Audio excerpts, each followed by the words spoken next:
We have been helping people grow online. It has been absolutely amazing. We have helped many content creators get from zero to monetization in under 30 days. We even have a couple of these superstars who did it in 1 or 2 weeks. If you want to learn how to do YouTube, I don't care your age, I don't care what skills or talents you have. Trust me, I can help you do it effortlessly. Just reach out to me with the word coach and we can get it done. One more thing. We have a YouTube course that I just now created. I'm extremely proud of, and a lot of people are getting so much from. Purchase that course and work with us. You can join our private Facebook group and our daily group calls, which is 3 to 5 days per week, and you can learn so much more than you've ever learned before. I can't wait to hear from you. Love you. Peace. Hey, what's going on, guys? Welcome back. I am Van, and we are all the LFR family. Thank you so much for joining me for a moment of your time on your Saturday. The only price of admission is to simply hit the like button. Hit the like button, gang. Just hit the like button. Go and hit it. Don't make me jump through the screen and choke the hell out of somebody. Hit the like button, all right? Stop what you're doing right now. Hit the like button. And forward this to somebody so that they can share in the fun as well. Much love to you all. I pray that you are blessed. I pray that you are in good spirits, that your health is moving in the right direction. And I pray that all of your loved ones are as well. Before we move forward, I just want you to post one thing inside of the chat that you feel that you are grateful for. All right. Do me that favor. Just one thing. One thing that you're grateful for inside of the chat. This is not for me. This is for you to acknowledge how good God has been in your life. I'll start off. I'm thankful for my family, man. I'm thankful for my family. I'm thankful for my wife, my children, my mother, my father, my guardian, Diane, my cousins, my aunts, my uncles. You know what I mean? I'm thankful that the Lord blessed me with people to witness my life and for me to witness theirs, for me to support them as they support me. I'm thankful that the Lord blessed me with a roof over my head, clothes on my back, shoes on my feet. I'm glad that the Lord protected me and my family from seen and unseen dangers as we slept last night. I'm blessed to have people over the house cleaning up upstairs. Who in the hell are we? Who the hell are we, bro? That we got cleaners coming over to the house every other weekend cleaning up the house. Like, bro, who are we? Who in the hell do we think we are? Who the hell do we think we are? Like, come on, I need to call my wife, be like, she need to get her toes done and her fingers done and drop off some things at the store and all that other stuff. Also, let me know where you're watching me this morning, what city, what state, what country you're watching in. That would be great. I'm going to shout out a lot of you guys, probably not all, so charge that to my mind, not my heart. And I plan on upsetting a lot of you. Why? Because I am pissed off with Democrats. I'm pissed off with conservatives. I'm pissed off with MAGA. I'm pissed off with a lot of you. Why? Because I'll break that down a little later. All right. Let me go ahead and shout out some of these people up in the building. What's going on, cuz? Shout out to cuz, man. Big Paul is in the building. How you doing, my man? Shout out to my Philly fam. Shout out to my Philly family who got love for me, man. I got love for you too, bro. I just now, when I was during the snow and actually after the snow, it started snowing again probably like a few days ago, and I went to the gym and I had on my socially detached ski mask. Yeah, I still rock my socially detached ski mask. I still rock my socially detached hoodie. So thank you so much, cousin. Much love to you, man. Please tell the family I said hey, and I love y'all, man. Y'all are so dope. Yeah, that's my cousin right there. What's going on, fam? Hey, I want to say special shout out to Sweet Angel, my blue. Shout out to Courtney with the C, my blue. Shout out to Miss D. Much love to Miss D for pulling up, my blue. Yeah, shout out to all my blues, man. Yeah, shout out to Darnice. What's going on, Darnice? Yeah, much love to Darnice. You need to pull up to the group call sometime so we can fuss at you and see what your progress is all over the internets. Shout out to Darnice. Sugar Shane, what's going on, big homie? EFG1, what is that, 172? What's going on, big dog? Much love to you. Who else? Who else? Who else? Got a shout out Rhonda. Shout out to sweet Rhonda 8086. Much love to you. Thank you so much for the super sticker. I appreciate it. I really do appreciate it. Much love to y'all. Um, Let me see who else is up in here. Let me know what you are grateful for, man, so I can sign. I want to highlight some of these joints. Life's ups and downs. Yes, sir, cuz I see you. Yeah, life's ups and downs, absolutely. You got to appreciate both the wins and the losses, and make sure, as my big brother say, whose birthday is Monday, he's about to turn 49, man. We getting old. Shout out to Leo. He said, man, don't get too high off the highs and don't get too low off the lows. Much love to my brother, man. All right. I'm grateful that I'm at work. I'm at work 6 a.m. to 6 p.m. Let's go, Valencia. That's definitely a blessing. I am grateful for my family, my job, and my amazing country. Let's go, Casey. Yeah, Casey, I love it. Grateful for my Lord. Let's go, Rhonda. Much love. Love you, brother. I love you back, Glenn, for sure. Thankful for my family. Let's go, Kenny. Absolutely, as you should be. Jesus is the way, the truth, and the life. Let's go, Courtney, with the C. Yeah, yeah. Hold on. Let me see. Let me see. Thankful to see 36. It's been a long road. Much love to you and happy birthday. If today is your birthday, happy birthday to Teddy Mack, Teddy Marcel. Yeah, yeah. Um, let me see. Let me see. Let me see. Let me see. Let me see. Let me see. I am thankful for my sobriety. Let's go, Sonny. Yeah, celebrate that. Celebrate the fact that you're doing good. The fact that you don't need that damn liquor or whatever it is that you've been sober from. Let's go. I like to drink from time to time. I like to drink me an old fashioned. When me and my wife go out, I like to order an old fashioned with my food, an old fashioned or just some Don Julio Reposado neat. All right, just Don Julio Reposado. And let me tell y'all something, guys. I like the way it makes my head feel. I hate the way alcohol makes my body feel. So I'm definitely on the brink of quitting alcohol altogether. I've done this before. I've quit for years. But I am definitely on the brink of quitting alcohol because I really don't like the way it make my body feel, man. Like it makes my head feel calm. Like I'm relaxed. I'm chilling. I'm not really paying attention to too much BS that's going on. I'm able to really enjoy the moment. But I gotta say, man, that liquor is poison. So, guys, I'm not saying completely run away from it. Do what you do. You're grown. You earned whatever it is that you wanna drink or ingest or eat. That's completely up to you. I'm just saying that liquor sometimes feel like it's not made for us to ingest, man. It feels like it's not made for us to ingest. Anyway, I'm thankful for your sobriety too, for sure. I'm thankful for your sobriety too. Um, what's that? Nanny? Is that Nana Rose? I don't know what that says. Um, Let me see. I'm thankful to still have my home at 70 years old and for a faithful savior. Much love to you. Yes, yes, let's go. Um, Let me see. Man, go ahead, bro. Go ahead. He said he called. Man, go ahead, bro.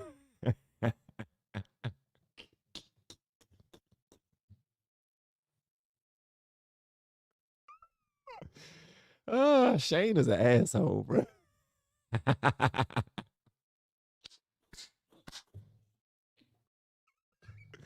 Shane, you a jerk, bro.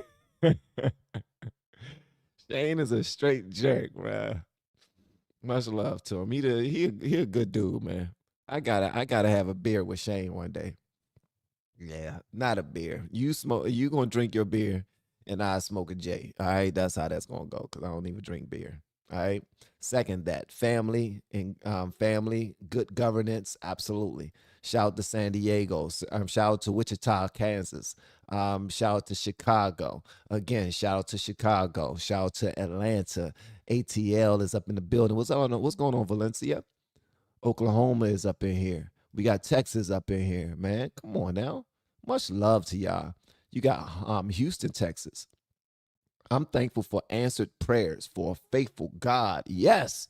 I'm thankful for a God that does what he says he's going to do. Yes. Yes. Yes. I'm thankful for a Lord who does exactly what he says he's going to do. Shout out to Ohio. Shout out to Hawaii. Shout out to Stewart, Florida, Texas, in Paxton's district. Yeah. Who else we got up in here? Cincinnati. Gimp, Cincinnati. I never heard of Gimp, Cincinnati. But yeah, let's go. Thankful for my son, for God's grace and his mercy. Guys, let me tell y'all something. Let me just say this. If you don't give God praise for anything, please thank the Lord for his grace and his mercy. Please, because we are far too blessed, and most of us don't deserve as many blessings as we have. And a lot of times we get too many passes in life. We aren't even punished to the level of our sins. The things that we have thought of, the things that we have done in the dark, we aren't punished for that. So thank God for his grace and his mercy, man. Thank God for another day to get it right. Thank God for another person to have a conversation with. And stop disrespecting people simply because they don't have something on the streets. If they're asking you for something, if they're asking you for $1, or they look dirty, or they just look like they don't have anything to give you, don't treat them like that. That could be the Lord in human form, and you don't even know. You can be failing a test right there. All because you being selfish. All because you looking out for yourself instead of wanting to look out for somebody else. So we need to be better to people who don't have anything to offer us, who aren't smiling at us. Sometimes people are walking around looking mean because of the life that they have to deal with, because of the people who have backstabbed them, because of hard times that they fell on and they didn't have a family to go back to who can support them. Sometimes we need to look deeper, man. We need to understand that the Lord made us in his image. That means a lot more than we're just made with arms and fingers and legs and feet and hair and all that other stuff. It's not the physical all the time. Sometimes it's the internal. He made us with his heart. Like David was a murderer, bro. David was going after people's wives. David was cold. But name one other person in the Bible that God said was after his own heart. God said that David was a man after his own heart, even though he had all of these flaws. And David is the reason for one of my favorite scriptures in the Bible. And I know y'all already know it. I say it on all of my live streams. I will bless the Lord at all times. His praises will continually be in my mouth. My soul shall make her boast in the Lord, and the humble shall hear thereof and be glad. Oh, magnify the Lord with me, and let us exalt his holy name together. I've done ministry for a long time, but I'm a cursing Christian. I don't know if I'm getting into heaven, but that's not my goal. Heaven used to be my goal, but just being a servant of God and a servant of God's people is my goal now. That's it. I'm trying to be obedient. Whether or not I get into the land of milk and honey, whether or not I win forever blessings from the Lord, I don't care. That's not my goal, man.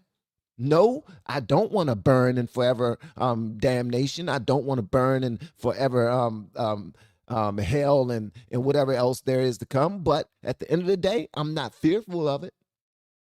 The Lord made me fearfully and wonderfully made. So y'all better get it right, man. Start acknowledging that some of the people in the world don't have $1 for you.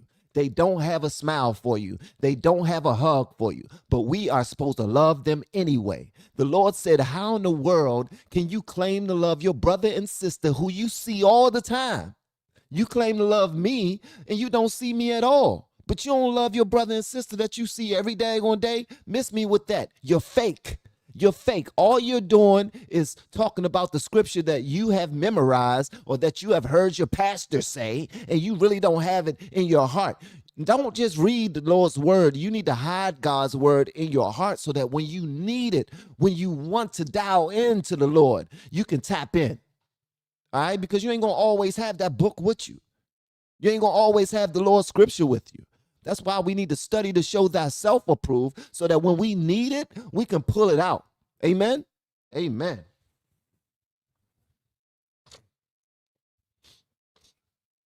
Okay, let's go and get into it. We got more people. I'm thankful for my son. Let's go, Deontay.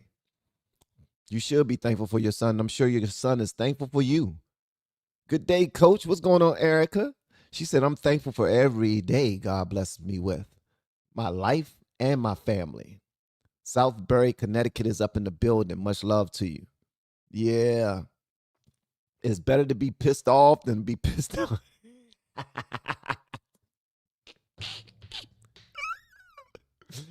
Y'all are so dope, man. Y'all are so dope. Northwestern Colorado is up in here. Let's go. Who in the hell said P. Diddy?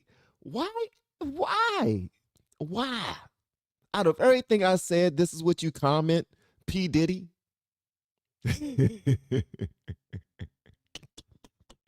Out of everything I said, she comments P. Diddy.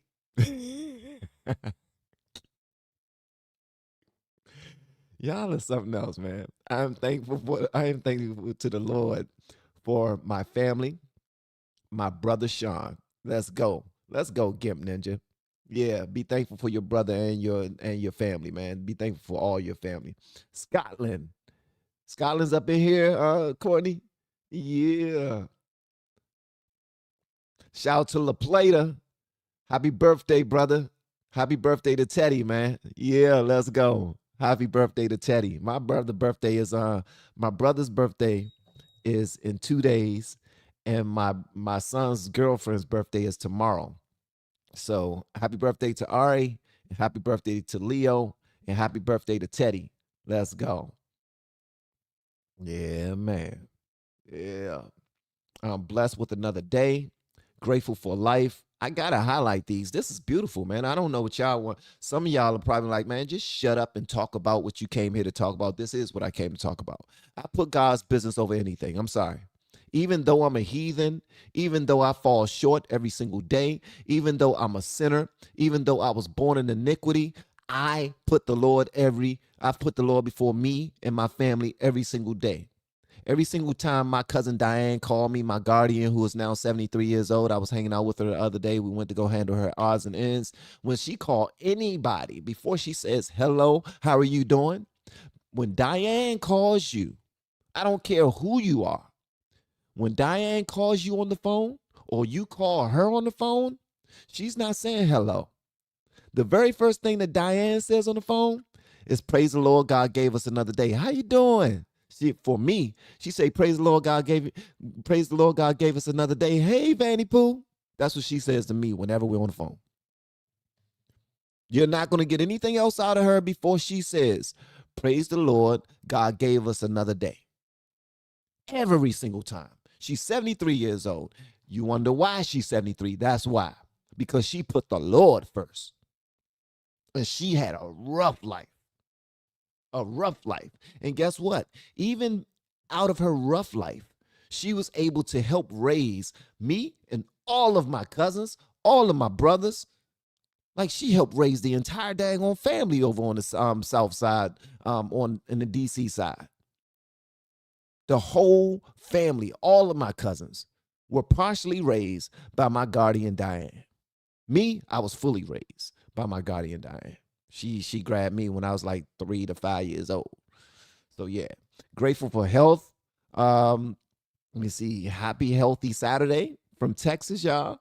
I am living life, loving and grateful for the fresh eggs my hens give me. Scrumptious breakfast. Pamela, nobody likes a bragger. Nobody like a bragger. Happy birthday to Teddy. Yeah. Teddy said, it's my birthday. Be excited. You should be. Get up. Do you some push-ups. Do you some setups. Go to the gym. Bench. Make today your heaviest bench that you had all year so that you can really remember it. On my birthday, I benched 280, 315, whatever the case may be. Me, I still haven't gotten to 2 plates. Me, I put 1 plate on it, a 45 on one side, on both sides, and I get down and I do like 8 to 10. And then I do a superset of something. I don't know whatever I'm working on, but that's where I am right now on the bench. And when I want to lift heavy, I put a 10 and a 5 on the side of it, and I do a couple of sets, a couple of reps on that. But yeah, and I try to go to the gym every day because I take my health very seriously. Why? Because I have a family. I have a family to protect. And a lot of us men, we need to consider that. All right? Stop bullshitting with your health, guys. Stop BSing. Get up, move, eat right. All right? Drink water. All right? Take in some electrolytes. All right? Y'all need to do what y'all got to do so that you can preserve your life for your family, so you can be around, man. When your daughters need you, you need to be ready. When your sons need you, you need to be ready. If somebody run up in your house and you need to protect your domain, your wife, you need to be ready. And this ain't only for the men, women. Y'all need to get y'all shit together too. For real. Y'all need to get in there and make sure that y'all stay healthy all the time too. Eat right, walk, stay moving, read, meditate, prayer. You know, all of those things, because not only does our physical be where it needs to be, but our mental need to be where it needs to be. Okay? I'm just letting you know what I know. All right? Renee is up in the building. Sweet Renee Suzanne. Shout out to Renee Suzanne, who is currently at 100. Where you at right now, Renee? 140,000. Let me see. Renee Suzanne. Let me see how many subscribers Renee has. Renee Suzanne has 138,000 subscribers. Shout out to her. One of my clients, gang, I'm just saying, reach out to me if you want to learn this YouTube, gang. The first thing you need to do, though, is grab the course that's inside of the links below this video. It's the third link. The third link. I need y'all to grab that joint. She got 138,600 to be exact. She gave me the pennies. She gave me every single penny, bro. She said, look, you're not gonna lie on my name. This is what I got right here talking about. Renee Suzanne is kicking ass and taking names. This is what she do. This is what she do. All I did is passed on a couple of moves and tricks to get it started, and she kept it going, and she managed her channel properly. I don't take any credit for her 138,000 at all. I just take credit for helping. That's it. That's it. Introducing her to a way to do it and being a guide and being support system. That's it. That's it. She did it all herself. Why? Because she tapped into a part of her that she didn't even know existed. And she kept it going, and she's cooking. She's building her own fan base right now. Her own followers are, she getting it popping, man. She got her own clothing line. She got her own merch. You know what I mean?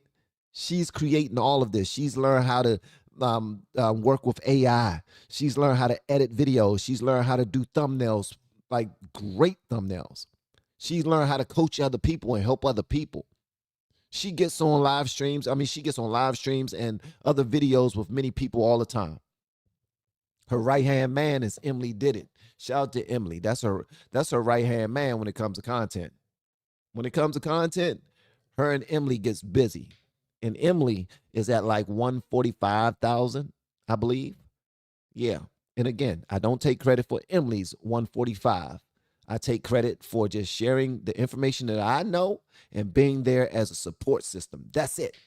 And I would love to help y'all too. You don't have to be 30 years old, drop dead gorgeous in order to start a daggone YouTube channel. You can be 50 and drop dead gorgeous. You can be 60 and drop dead gorgeous. Shout out to Nanny's Take on the World. I'm telling you what I know. What's going on, Hadassah? Shout out to Hadassah up in the building. Hadassah is amazing. All right, guys, we about to get to it. All right, I done done all my shout outs. We got Courtney with the C. She says, I am thankful for God. I am thankful to God for fellowship and you all. Love y'all. Praise hands. He has blessed me immensely. Yes, he has. And I also want to say, y'all continue to lift up Courtney in prayer. She's going to have spinal surgery. And she's having a liver biopsy as well. So make sure y'all lift Courtney up in prayer. She's here giving y'all, like, letting y'all know that she's thankful, man. Like, she's going through a lot, but she still shows up to show other people love. That's what it's all about, man. For real, that's what it's all about. If we're not going to be here for each other, then what are we here for? Much love to you, Courtney, and thank you so much for the support. All right, guys. There's many ways to support the channel. You can support through buying me a coffee, Cash App, super chats, super stickers, joining my coaching group. That would be a great way to support the channel. Or by simply hitting the like button and forwarding our videos. Chopping these bad boys up and letting people know about Van. All right, letting people know about Coach Van and LFR family. That's a great way to support. Another way to support is by going to the very first link is GoFundMe. It's GoFundMe. It's not for me. It's for WTF for real. It's for MJ. Shout out to MJ, man. MJ has been sick. He has been dealing with a serious situation. A serious situation. He had a stroke a week and a half ago, almost 2 weeks ago. All right, almost 2 Sundays ago. Tomorrow will make it 2 Sundays, 2 weeks since he has been in the hospital, and his family need your help. They need your help. So if you have it to give, please do it. All right. If you have it to give, please do it. Okay. I'm just saying. MJ is one of the coolest guys in the world. For real. He really is. MJ is one of the coolest guys you'd ever meet, you'll ever talk to. This brother is dope as hell. And his family is going through it right now. He's going through it right now.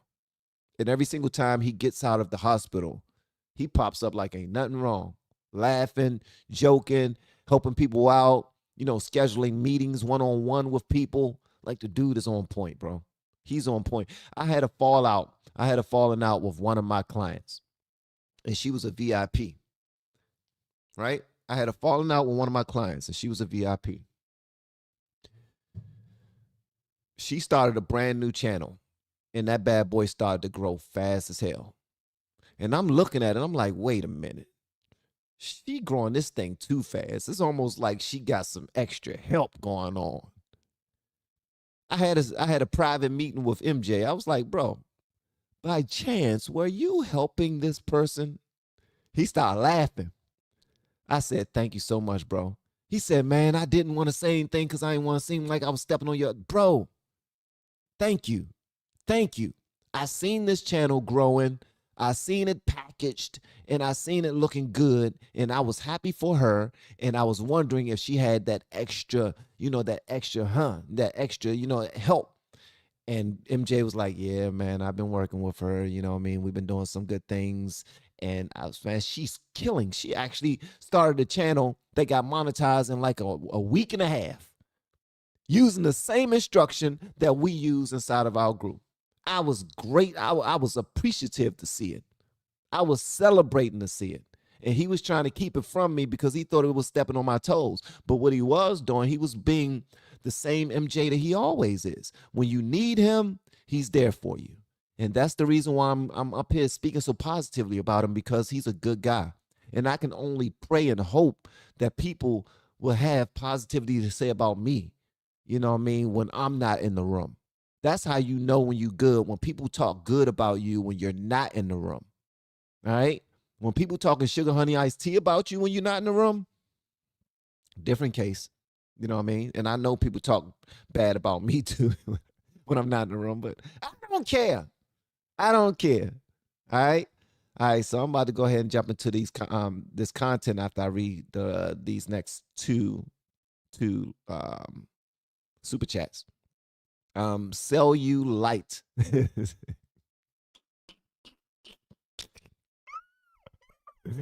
That's a funny name for a podcast. I like it.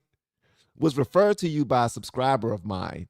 Glad I found you and happy we shared this similar message. Blessings to you. Blessings to you too. But why is the name of your channel Cellulite? Do you sell lights, or are you a fitness channel? Or are you somebody that's going through your own private journey with cellulite? I don't know. But either way, it's a play on words and I like it. Hey, thank you so much. And whoever referred you, thank them too. Thank them too. I'm always happy to meet good people. I'm always happy to meet good people. Shin Jog, Shin, what's that? Shin Joji, Sammy. Thank you so much for the super sticker. All right. All right, guys, let's go and get into it. So, Reverend Jesse Jackson passed away back in on February 17th. On February 17th, I believe he went home with the Lord. Reverend Jesse Jackson was paramount to the black community, especially, but to all of the country, to all of the nation, even around the world. He was very instrumental around the world back in the day. I was with Diane. I told y'all I was with my my guardian Diane, right?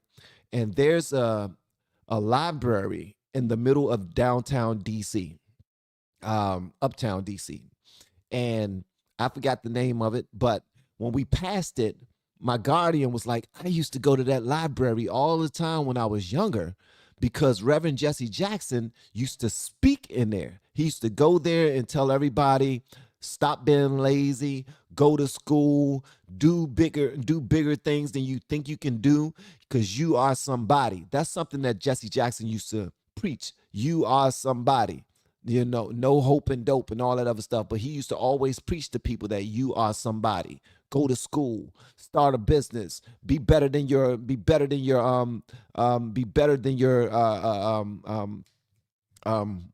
you call it?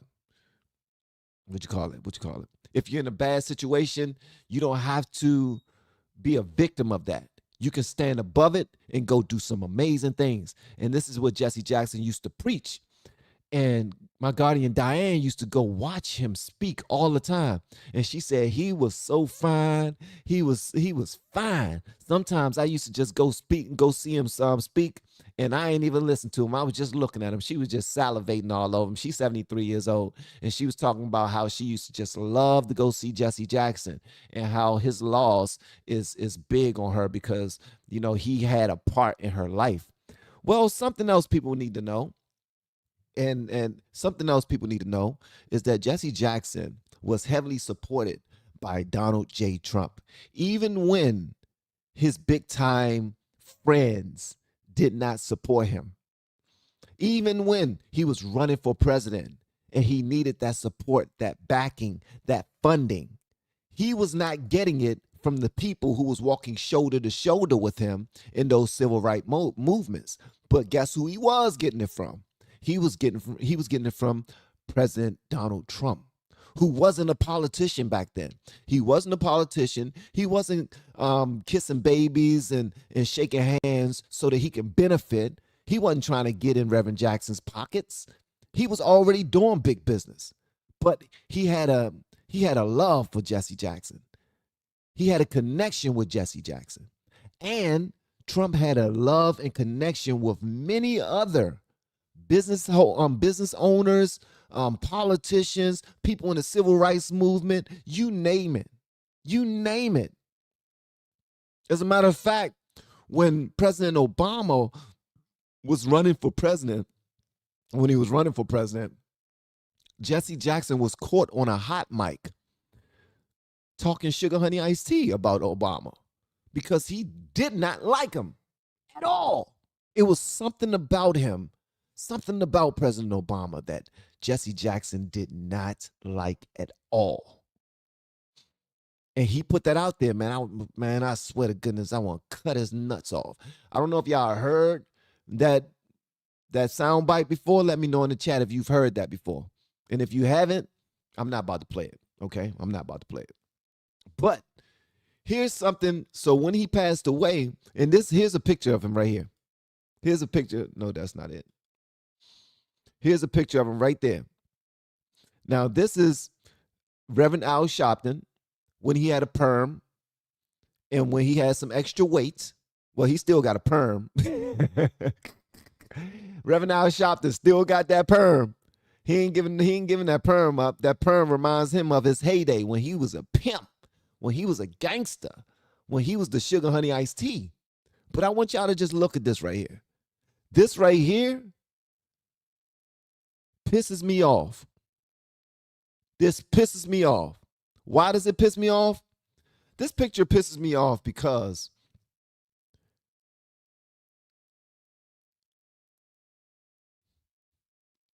I don't believe Donald Trump was invited to the funeral. And even if he was, and it's because of politics. It's all because of politics. And even if he was, he would have been made to feel so uncomfortable. Just to be there to support a friend that he supported since day one. Trump supported that man since day one. You need some funding? You got it.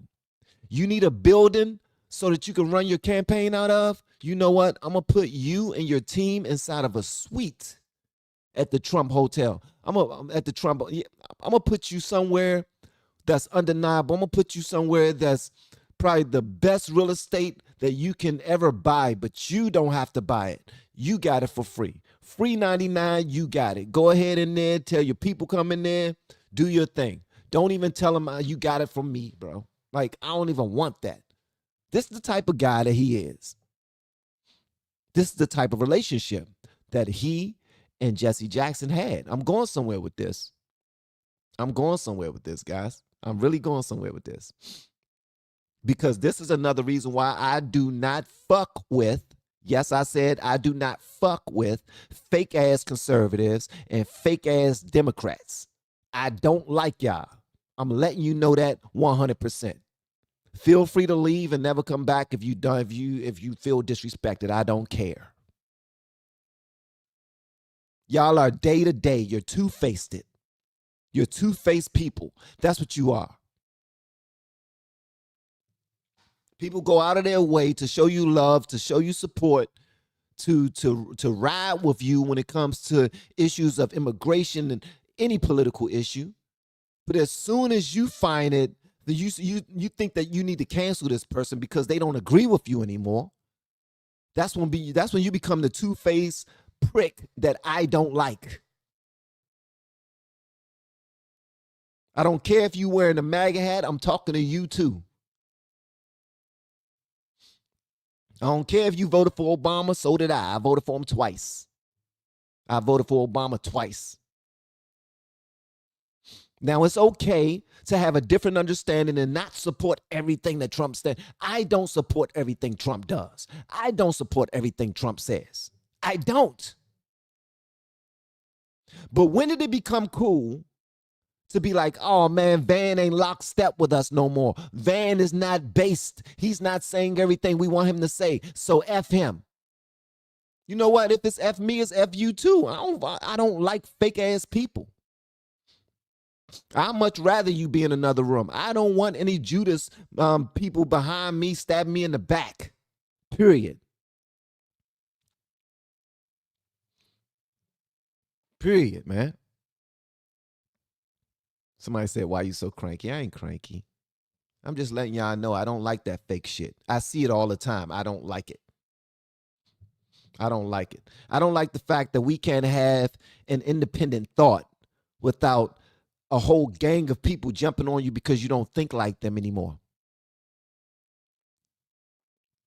Period. I still like Marjorie Taylor Greene. I like her independence. She felt hurt. She felt like she didn't get the support that she wanted when she wanted to run for Senate. So she did what she does. She's an emotional person. She started going up against everybody. She went on The View. That was some bitch made shit. I don't like that. Marjorie, MGT, that was crazy. I don't like that. The fact that you beefing with MAGA all of a sudden because you can't get what you want. So you go on The View and try to air everybody out. I don't like that. That's some Judas Priest type stuff. That's the type of person that go behind your back and just stab you in your damn back. I don't like that. But I will say this, Marjorie Taylor Greene is one of the only people in politics who never accepted a dime from AIPAC. You can't say that about your favorite politician. Name a politician who has done that other than Charles Massey. Name another politician who has done that. Y'all not going to give her no credit for that? That is huge. Biden has accepted millions. Trump has accepted 200 million. Every politician you can name has accepted a lot of money from AIPAC. But Marjorie Taylor Greene, nope. She stood on business, and I love her for that. But I'm not just going to throw her out with the bathwater because she's no longer lockstep with everything that Trump says. What's the point of that? You can't have a difference of opinion? Your brothers and your sisters, I used to fight with my brothers and sisters all the time growing up because we never agreed on anything. But let somebody try to fight us, it's up. We locked in. We all moving together. We all moving together. Also, guys, not for nothing, I kind of still like Candace.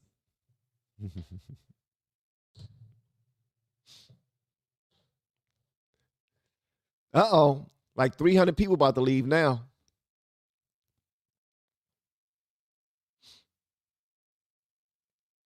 Yeah. I kind of still like Candace. I'm still looking into it, though, because she got a little crazy, and I stopped watching her show. I stopped watching because I didn't know if what she was saying was true, and I actually didn't have the capacity to do to go beyond and see all the stuff that she's been doing.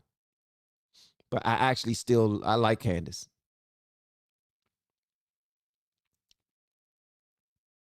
I'm just saying, and I'm bold enough to say it. And guess what? When people say stuff like that, people head for the hills, man. Even Officer Tatum, and I like Officer Tatum. I think Officer Tatum is cool. But even Officer Tatum turned on Candace. Even Officer Tatum turned on Candace. Everybody's turned on Candace. And Candace is like, so what? So what? I'm doing what I'm supposed to do. I'm an investigative journalist. She's an investigative journalist is what she is. And she's a conspiracy theorist. And she's a badass. And she's a content creator. And she stands on what she believes, even if it's foolish. It just is what it is. So I'm just putting that out there, man. I'm just putting that out there. Courtney with a C says, I have to break it to you. Trump converted to Judaism in 2017. That's interesting. That is interesting. And thank you so much again for the super chat. I really appreciate that, Courtney. Thank you. I didn't know that. That is good information right there. Some of you may be able to use that for some, and I will believe that a lot of these people converted to Judaism the way that they support Israel. But at the end of the day, man, I don't talk too much about Israel anymore because I told y'all before, I'm America first. I'm going to say it one time in this live stream, and I'm not going to say it again. Y'all ready? All right, here we go. I am America first. I don't care about putting any other country before America, even if it's Israel, including but not limited to Israel. Why? Because I studied the Bible before, and the Israel that you guys are repping is not the same Israel that the Lord is talking about in the Bible. It is not. Jacob is Israel. Jacob's bloodline is Israel. I'm going to say it again. Jacob is Israel. Jacob's bloodline is Israel. Just saying.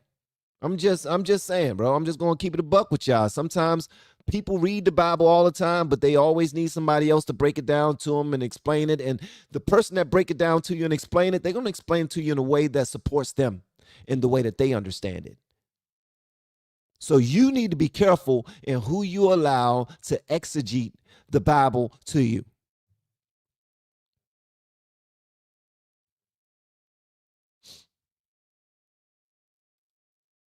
We got a super sticker. Dang it, you should have sent that via Cash App, man. I'm about to go get my wife, my daughter some gas. Bro, I could have used that, Sonny. I could have used that. Now I gotta wait until YouTube pay me $30 for that $50. Just so y'all No, thank you so much. I really appreciate that, Sonny. Sonny is a sweetheart. I don't know what I said or did to deserve it, but I appreciate it. Let's go and break into it. So this happened. Listen to this right here. This is Reverend Jesse Jackson's own son. Listen to this. It's important that I play this because I want y'all to understand what's happening here. Funerals were not for the dearly departed. He believed funerals were for the living. He believed that they were great gathering meetings, and no two life or lives in human history will have the same number of people attending their funerals, or the same people will be at their funerals, because your friends ain't my friends ain't your friends. We don't know the same people. You don't know the same people that I know. Do not bring your politics out of respect to Reverend Jesse Jackson and the life that he lived to these homegoing services. Do not bring your politics to Reverend Jesse Jackson's homegoing services. Do not. We don't know the same people. You don't know the same people that I know. Do not bring your politics out of respect to Reverend Jesse Jackson and the life that he lived to these homegoing services. Okay, so Reverend Jesse Jackson's son, he let them know, yo, don't bring your politics to the homegoing services. You think they listen? Do you think they listen? Shoot. Do y'all think they listen?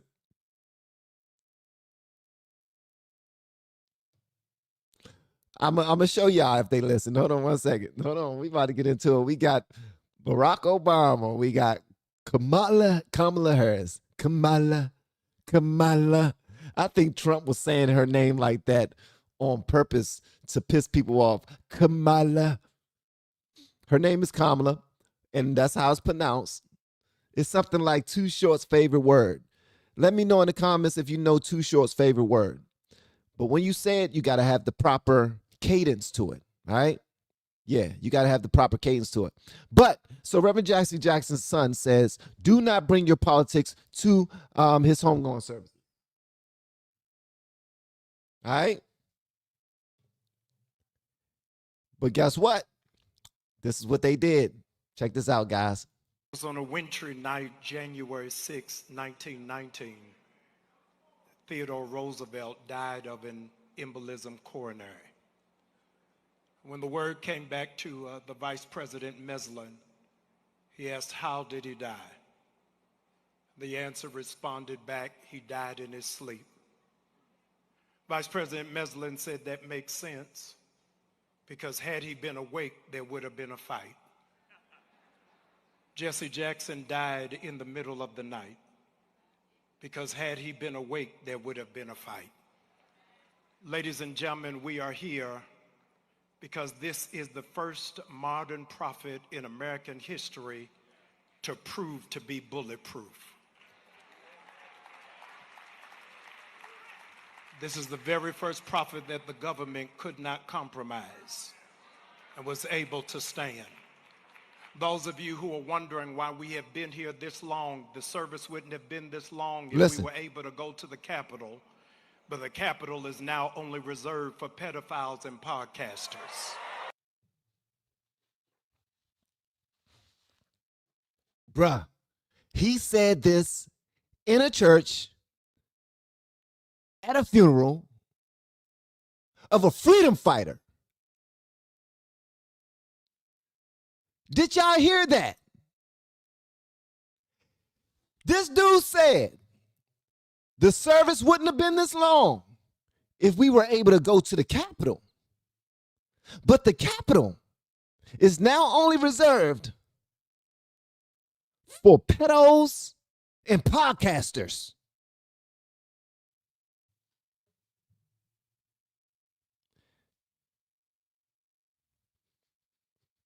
This is Pastor Jamal Bryant, who, after being kicked out of his own church in Baltimore for impregnating one or two of his followers, his churchgoers, his members,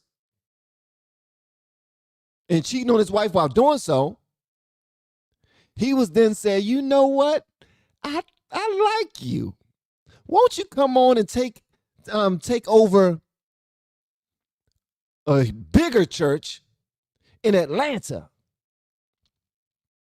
where that pastor, RIP to that pastor was kicked out of his church for having sex with the young men in the church. Y'all heard me correctly. And he was married to a woman. They both were married to women. This is Pastor Jamal Bryant, who tried to go back to his same hood and preach, and they ran that nigga out.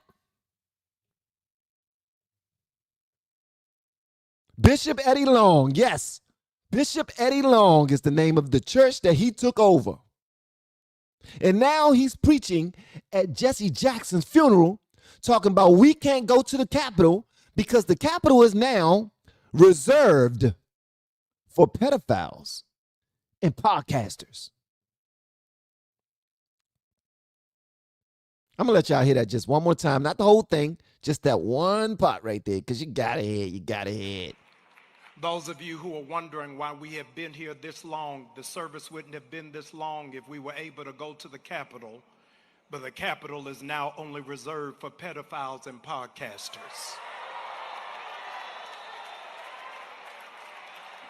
We're in a critical moment in history.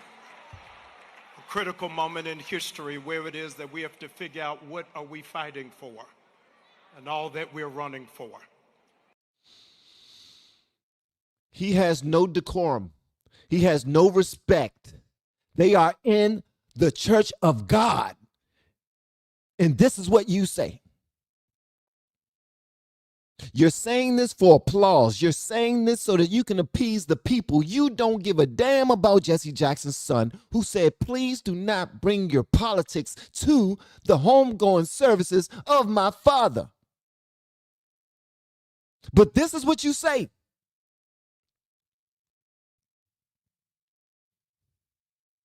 This is what you say. This is a great point. So, Trump supported your father, Jesse Jackson. He supported Jesse Jackson. Does that mean he's calling the great Jesse Jackson a pedo? That's a great question.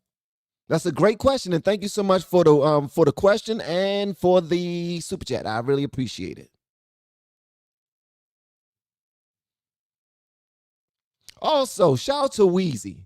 Weezy, what's going on, Weezy? Always love to see Weezy up in the building. Weezy is dope. Weezy says, what in the world does the location have to do with how long they have been there? Absolutely nothing. Not a damn thing. The location of the services don't mean a damn thing. I'm sorry that we've been going on for so long, but it would have been at the Capitol. He just wanted to make that statement and transition it however he possibly could. He wanted to land his plane with the Capitol being reserved for pedos and podcasters. That's what he wanted.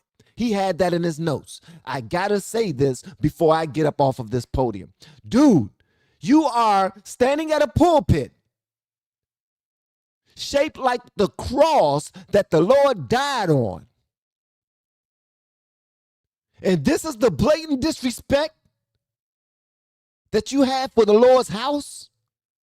This is the blatant disregard that you have for Jesse Jackson's family, who said, leave your politics outside. All because you wanted to say that line so bad. Bro, we're not done. We are not done, baby. We are not done. Hold on. I'm about to give y'all some more. Of course, we got to have the new king of the blacks speak up. Hey, Teddy, send it to $ LFR family, brother. $ LFR family. Just send it that way. But don't send anything. Today is your birthday, man. You need to be blessed. Okay, let's go. Each day we wake up to some new assault on our democratic institutions. Another setback to the idea of the rule of law. An offense to common decency. Every day you wake up to things you just didn't think were possible. Each day we're told by those in high office to fear each other and to turn on each other, and that some Americans count more than others, and that some don't even count at all. Everywhere we see greed and bigotry being celebrated, and bullying and mockery masquerading as strength.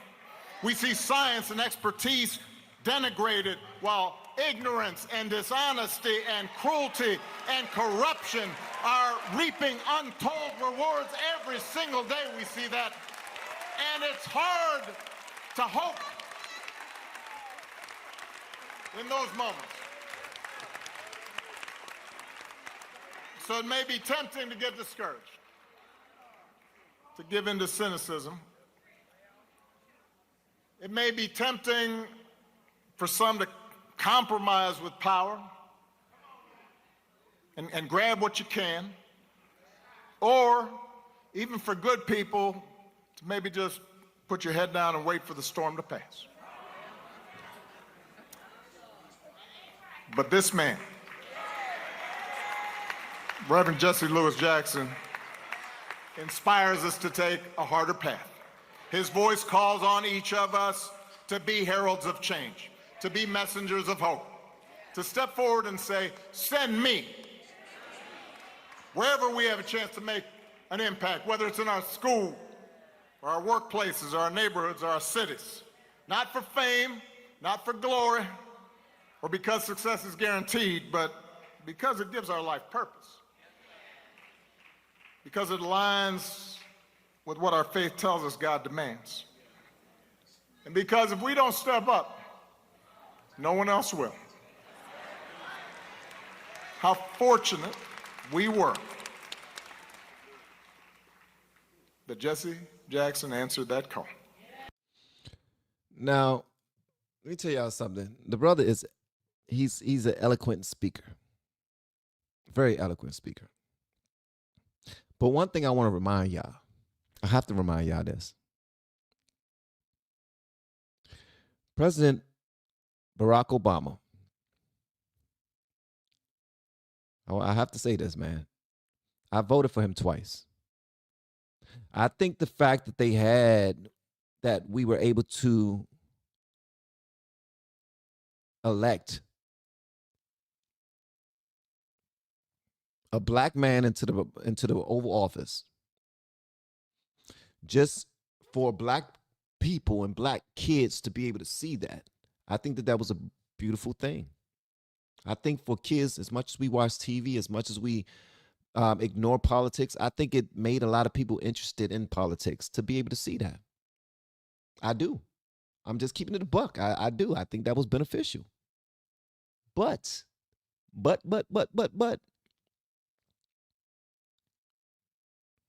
Jesse Jackson was trying to do something specifically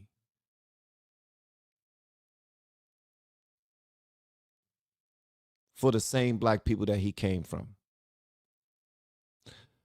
President Barack Obama was not. President Barack Obama speaks as if he was a friendly to illegal immigrants. More people died under his watch than ever before during illegal immigration, during deportation. The way that they were living under his watch was horrid. The amount of people that he got up out of here was record breaking.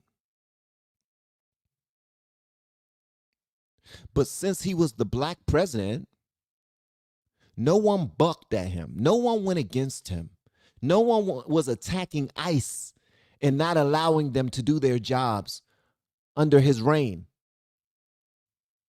They allowed him to do his job without giving him any problems.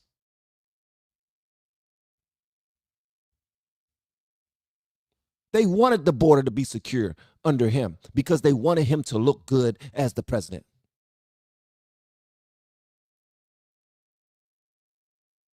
Barack Obama,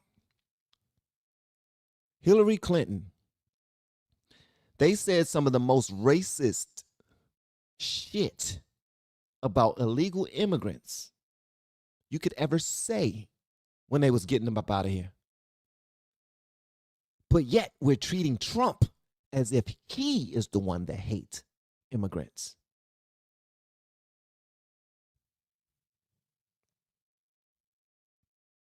Now when Trump says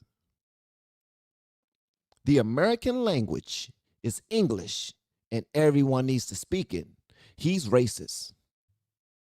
But when Barack Obama said everybody who wants to live here have to follow the rules, they need to get paperwork to show that they are citizens, and they need to learn English, we praised him. CNN actually decided to go on a car ride, a joy ride, where they appreciated the chasing down of immigrants. Because as long as it was him that did it, we was all for it. That right there shows me that the people in our country are some two-faced motherfuckers, man. Excuse my French. I'm a bilingual Christian. And I love you like a play cousin, and if I offend you, my bad. But we need to stop faking like this brother had all of the love and joy in his heart for immigrants. But now he's standing up at Jesse Jackson's funeral, acting as if he loved everybody and he made sure that everybody was able to stay here, that this was a sanctuary country. It was not, and it never will be. Like technically, we are a sanctuary country. Technically, if somebody runs to our border and they're running away from tyranny from the countries where they come, and they need to get in to a better place, we allow them in. We just let them know you got to do this, and this. We got rules, we got laws, and we got people in here that we love and we protect, and we put first before anybody. If you want to live with them, the American citizens, this is what you have to do. But now that's considered racist. Now that's considered hateful.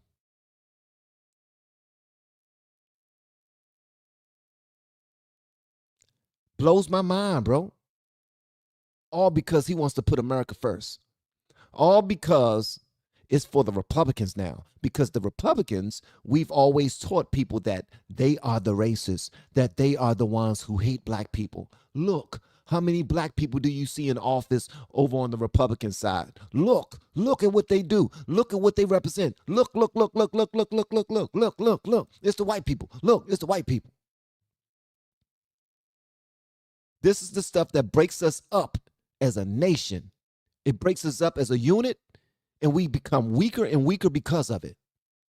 And we take up arms. We say, you know what, this gang, I'm standing on Barack's side, and not holding him to account to any of the shit he's done.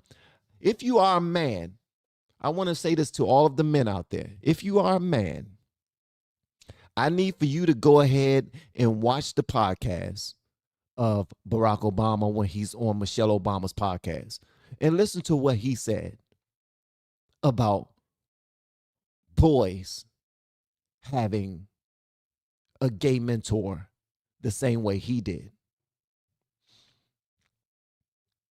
We want to talk about people. How about talk about the fact that nobody investigated the black chef who was a black father and black husband who worked he worked for the Obamas.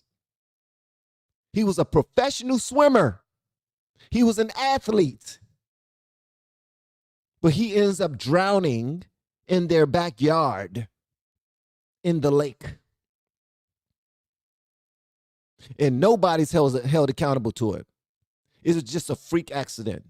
The Obamas were away on business and they was doing their thing and he was at the house. If the Obamas were away at business, why in the hell was the chef at their private home? And how come nobody's been held accountable? How come nobody's even talking about it anymore?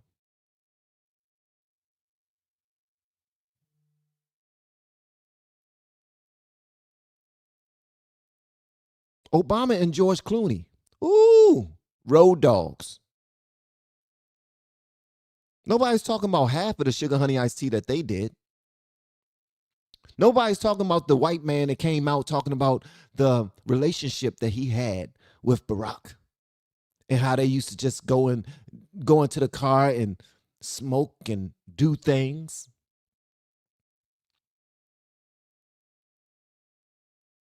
These people are nuts, bro. They're nuts. And I voted for him twice. And I still have love in my heart for the Obamas. They're the first president. They're the first black presidents. I've been a Democrat my whole damn life. When it comes to black, I still celebrate black. I still celebrate black.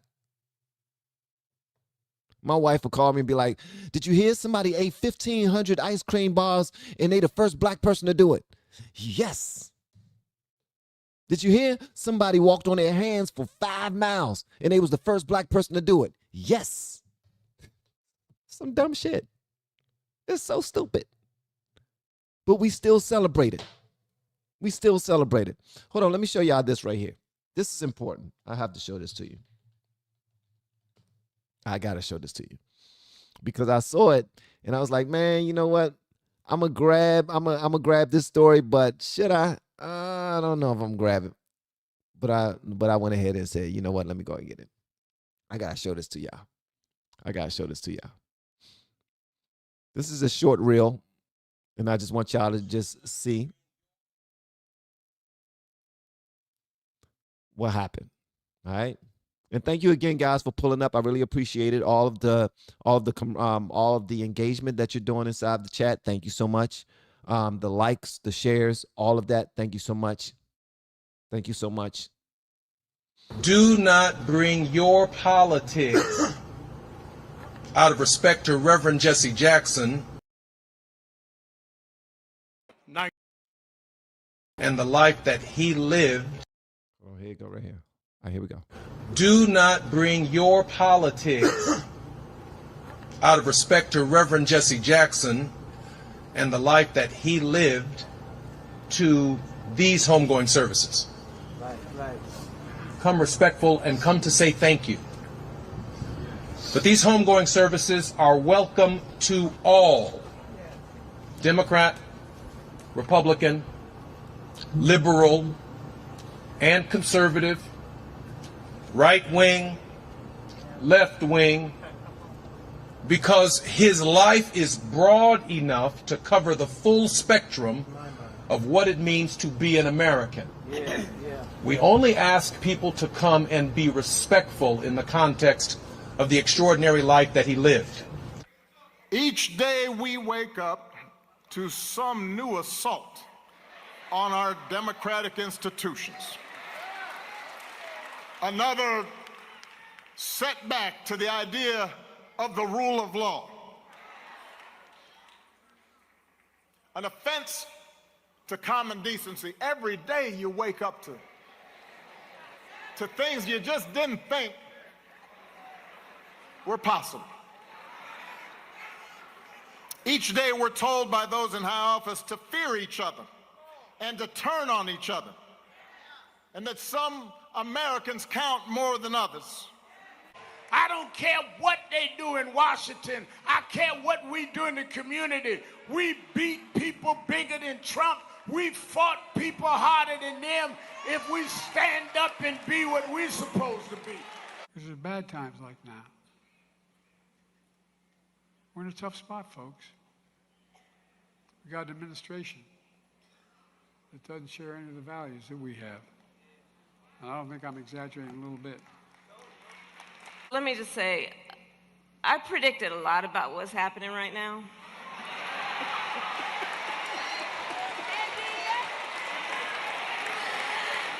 I'm not into saying I told you so, but we did see it coming.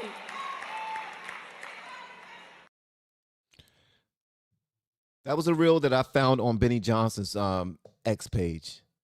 I went to Benny Johnson's Twitter page, his X page, and I found that. As you can see, all of them said, we don't care what Jesse Jackson's son requested.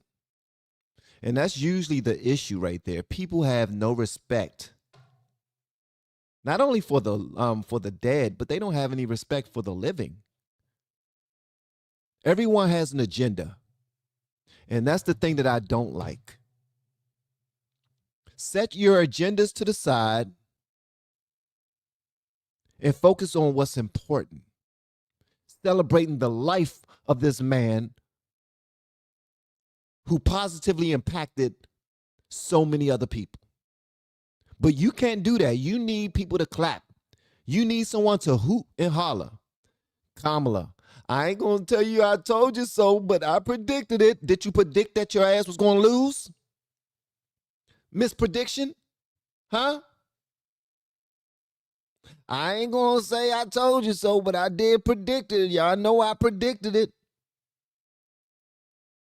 Did you predict that Trump will be doing this well in his presidency? Did you predict that? I ain't gonna say I told you so, but I did predict it. I did tell you so. Did you predict that Jasmine Crockett was going to lose her damn Senate race the way she did? That she was going to be crying and snotting because the Democrats decided to pick someone was just as loony, just as ridiculous as she is, even more so? Did you predict that? Miss Prophet Kamala?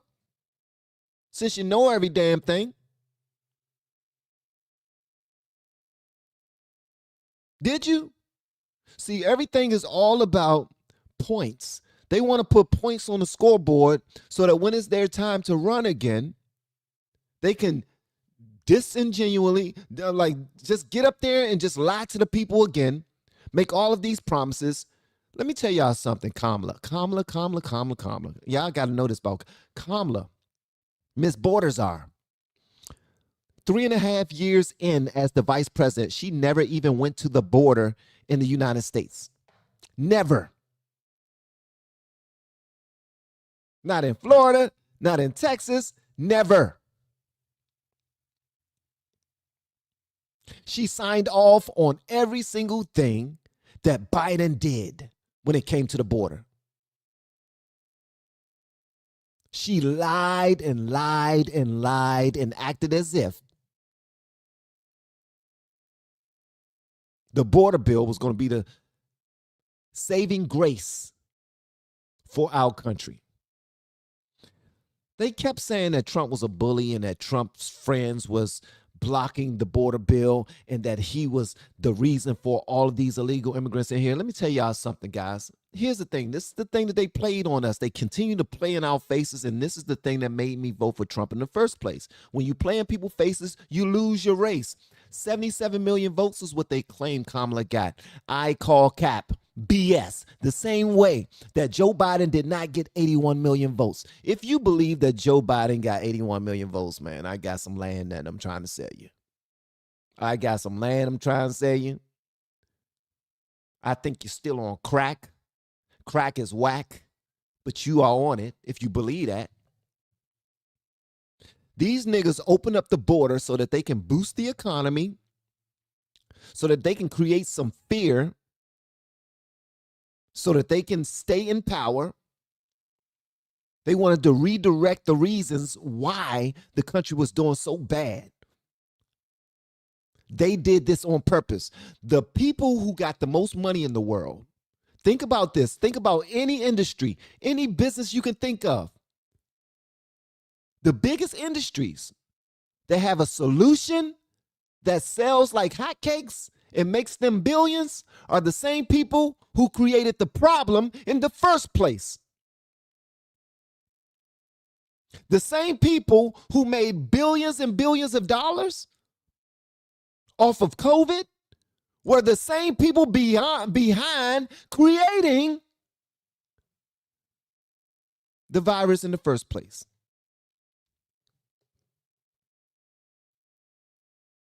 They opened the border.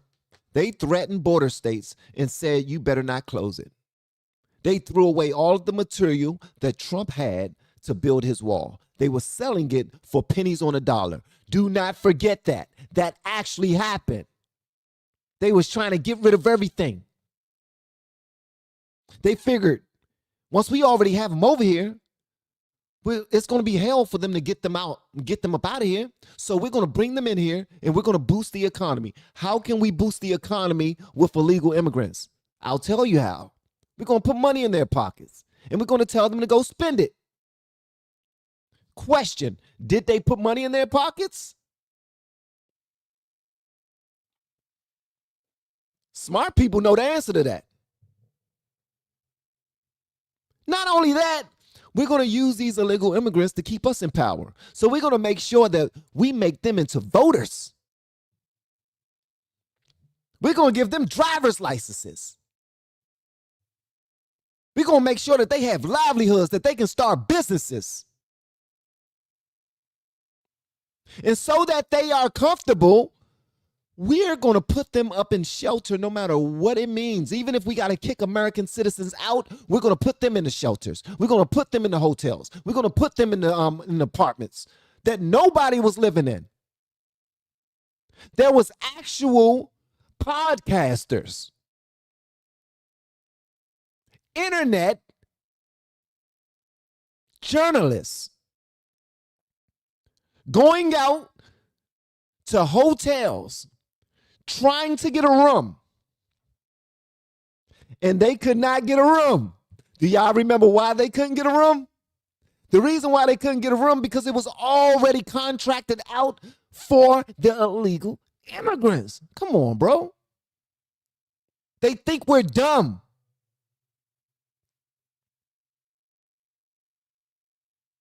The Somalians, they brought in a Somalian congresswoman who was running, her and her family was running away from their own crimes that they were committing in Somalia.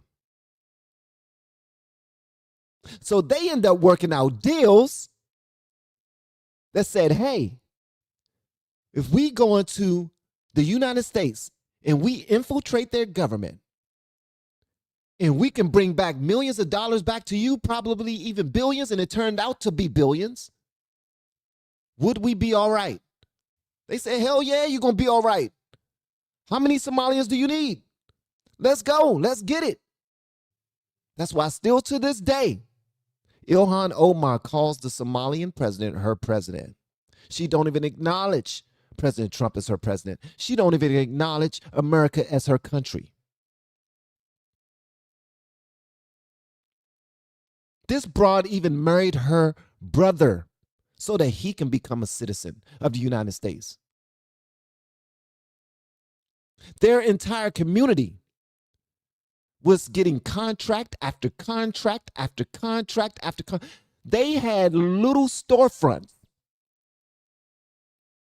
in their communities that were attached to 5, 6, 7 businesses that was bringing in $50,000, $100,000 a month to these businesses. They only had one damn register up in there, barely any products that they were selling, no services, nothing. But yet they were able to get all of these contracts. How?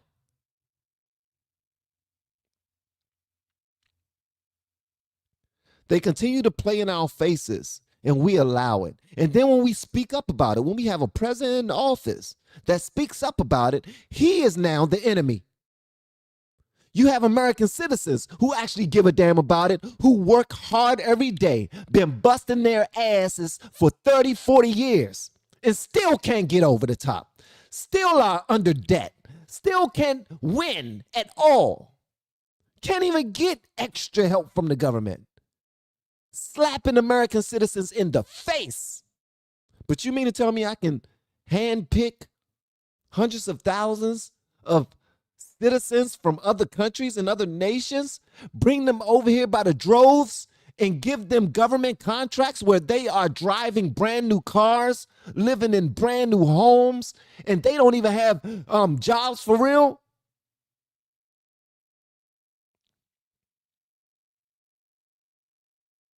And the smart thing is, they did create daycare centers, but the daycare centers was only to watch their kids. And it was the women in their community, the women and the children in their community. And the men would just drop them off while they go do whatever, go and man the little storefronts that ain't do shit all day. They didn't bring any money into their communities, but they're making all of this money. In order to have a business, you got to bring money in. The Somalian community wasn't even bringing money in, but they was making all of this bread. So now we have Ilhan Omar, who just a couple of years ago, her net worth was a minus $64,000. She was $64,000 in debt a couple of years ago. Now, because of the Biden administration, she is worth $40 million.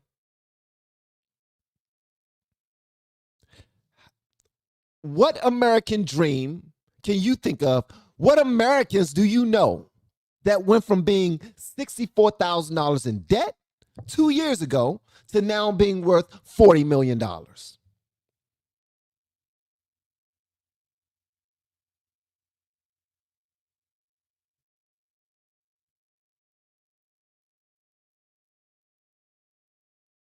We've gotten to the point where we punish the truth seekers. We punish the truth tellers.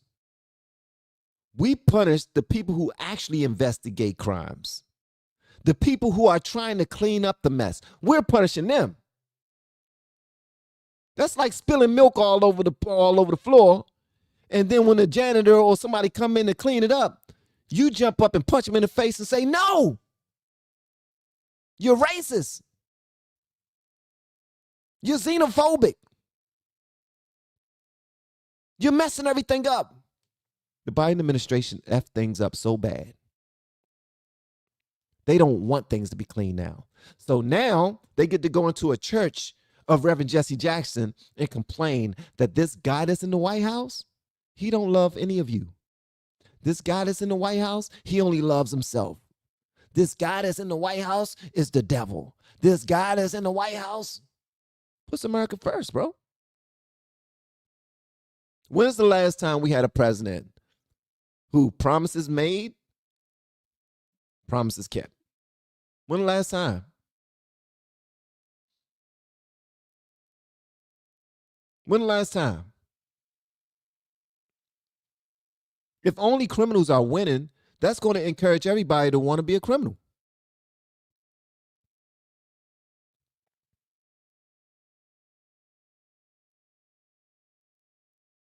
This is the stuff I'm talking about. I think it's blatantly disrespectful. I think it's extremely disingenuous. And I got an issue with it. So Marjorie Taylor Greene, I got to bring it back to her. Although I do like her, this is when people make matters worse for the cleanup crew. Marjorie Taylor Greene made matters worse for the cleanup crew. She did. Whether you love her or not, she made matters worse for the cleanup crew. Because when you have a team, if you don't agree with an aspect of the play, you need to at least have faith in the coach. You need to have faith in the coach. You need to have faith in the process. That's what you need to do. You can't always get on your soapbox, pull out your bullhorn, and think that what you have to say is more important and bigger than the program. We are not bigger than the program. We are not bigger than the program. Yes, talk to your team. See what's going on. Understand the plays. Figure out if we are moving in the right direction. But since you were not picked to be the head honcho, you was not picked to be the main guy, you can't make main guy head honcho decisions.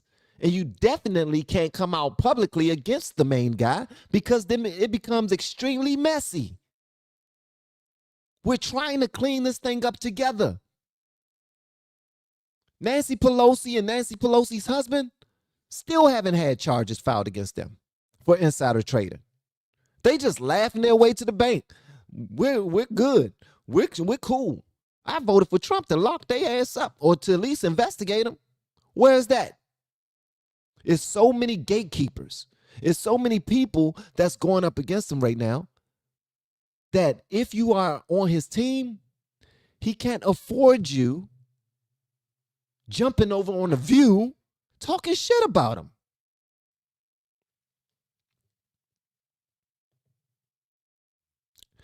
Talk to your team.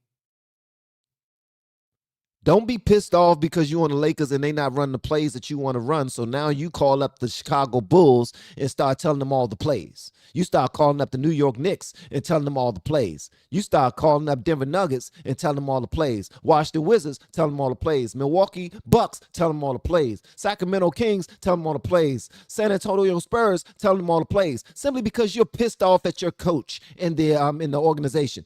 You cannot do that.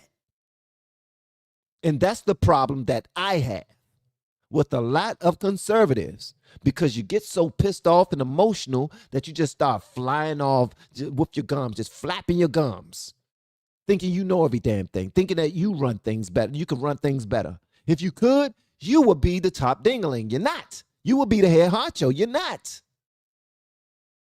Let's fight behind doors. Let's do our thing in our meetings. But as soon as you jump out there and say, I'm going to save myself, I'm going to go ahead and put it out there that I ain't the one that's in. It ain't me. It ain't me. F y'all. That's when it becomes a problem.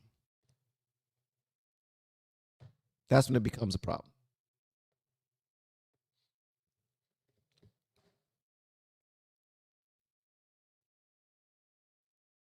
Let me see what y'all are saying. I'm about to pull up some of these arguments.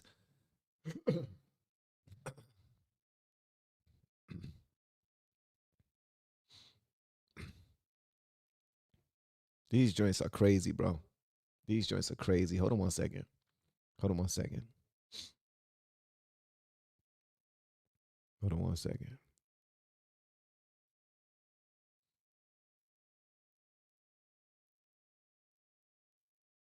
Is it that one?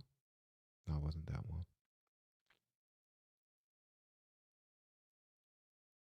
Now we got Rashida Tlaib, Ilhan Omar, everybody feeling like they can say the most disrespectful things to the president is absolutely crazy. Hey, Deborah, you're an hour early, sweetheart. They thinking that they can say whatever they want to say to the president, and it's absolutely disrespectful. And I take issue with that. I don't care about people saying whatever they want to say, be honest with you. But if you're on his team, learn how to play the game.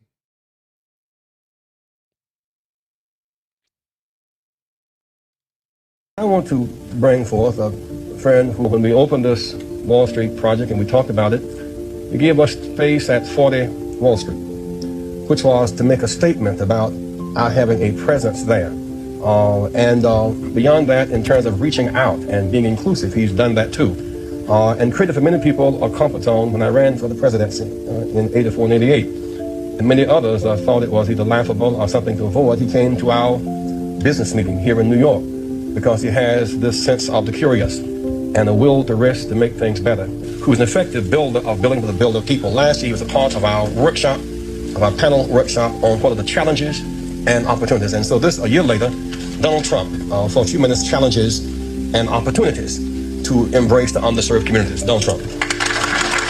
Well, it is an honor to be here, and I was with Jesse last year, and we had a lot of fun, and it was a little different.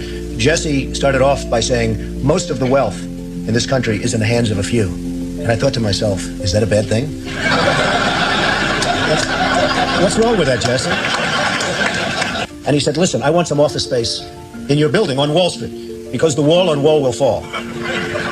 And I said, it's okay, Jesse, I'll make a good deal with you. I'll get you some space. You'll pay about $40 a foot. And he said, no, I don't want to pay 40. I said, how about 30? No. It was the cheapest deal I ever made in the history of 40 Wall Street. Is that right? He got it for nothing. He's a very tough negotiator. You know that, right? He's a terrific guy. We love him, and I'm here for him. And I will tell you, a large percentage of the people, and especially in construction, that are building these great jobs are black and minorities, and I'm very proud of it. We have close to 25%, and I think the number's going up, and they do a great job. There are no better builders than we have in New York, and a big percentage of that is black and minority folks. I bet nobody at the funeral and the homegoing services mentioned that. None of them. None of them. And guess what? He didn't want anything in return.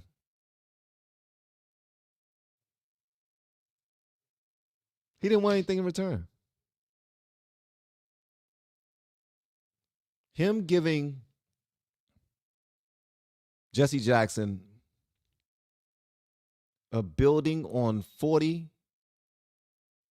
and Wall Street, prime real estate, to run for president, to handle his business. Come on, bro. That's so racist. Trump racist as hell, bro. That's the most racist thing I've ever seen in my life. I hate you. That was racist. He is such a racist. I promise you. In other news, he did just now break down what happened with Iran. I want y'all to see this right here, because we're not only going to talk about this whole situation with Jesse Jackson. We're not only going to talk about that. We already seen the blatant disrespect. We already know that people don't like him, so they're going to say whatever they want to say. They really are. But it is something I wanted to show to you guys. All right. Love y'all, man. Thank y'all so much for for pulling up and being a part of this live stream today. Make sure y'all hit the like button, share this bad boy. And I am looking to gain a couple of clients, YouTube clients. I want y'all to start YouTube channels, guys. If you already have one and it's been stuck for a minute, let me know how many years you had your channel and how many subscribers you got inside of the chat. Just let me know that. You're dealing with somebody who actually waited until I hit 1 million subscribers to start coaching, because I wanted to make sure that I can do it right. That was my whole purpose. My whole reason for waiting is because I wanted to make sure I can do it right. That's it. I started at 250,000 subscribers coaching. And then I said, you know what? I'm not ready yet. I'm not ready. I waited. I was at 250,000 subscribers on my YouTube channel, and I said, I am not ready to coach anybody. I'm going to wait. I was kicking the can down the road. I said, I'm going to wait until I hit 1 million. I pushed it back, 750,000 subscribers. Since then, I have gained 200,000 subscribers since I started coaching. But since then, I have 4 people who have gained 100,000 subscribers or more. One who is almost at 600,000 right now, and more than a handful who are close to hitting 100,000 right now. So they have had far more success than I have had, and I am over the roof excited for them. Why? Because that's what it's all about. That's what it's all about. I've had more than 430 million views on my channel. I have clients who have tens of millions of views. One who already has 100 million views. So the link is the third link under in my descriptions. I want y'all to check that joint out, man. Check it out. All right. We're not done yet, guys. We are not done yet, son. We're not done yet. Hold on a second.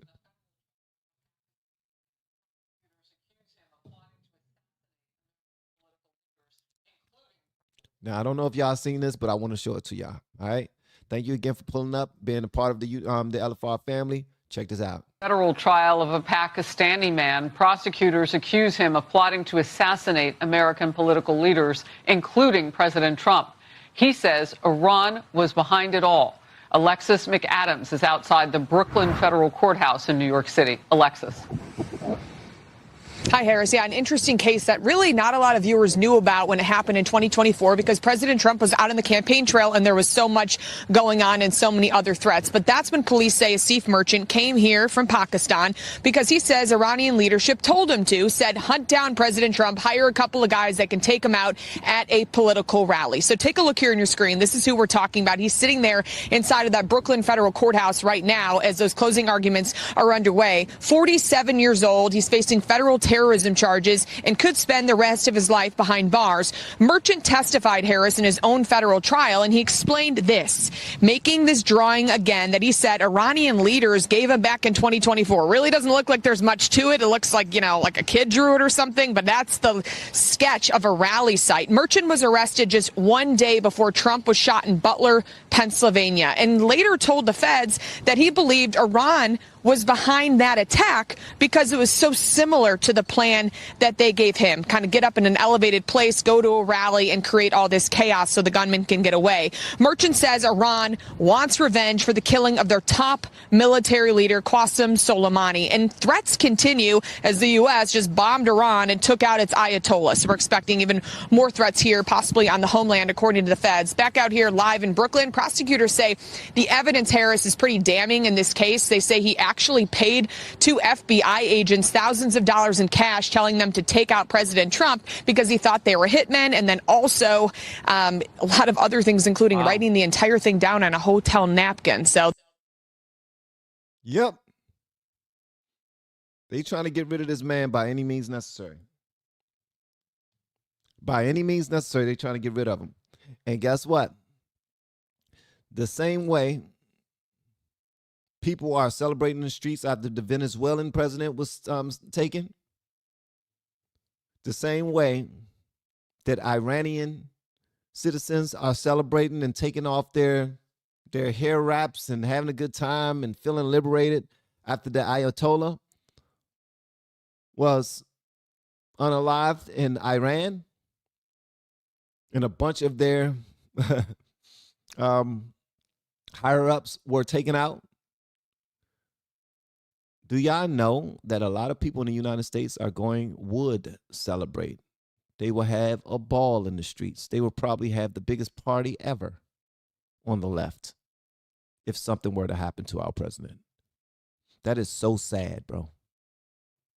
Somebody who is cleaning up the sugar honey iced tea that the past administration made is hated so much. As y'all saw, this dude was sent over here by Iran, to get some men together, to pay off some law officials, to position himself to be in the right position at the right time to take out our president. He would not have been caught under the Biden administration. He would not have been even looked. They would have gave him a free pass, looked the other way. They would probably even told him where he was going to be, gave him the gun to do it and everything. Why? Because they hate Trump so much. And as American citizens, we're not supposed to be upset about that. We're not supposed to be pissed about that. We're supposed to feel some type of way about that. That's our leader.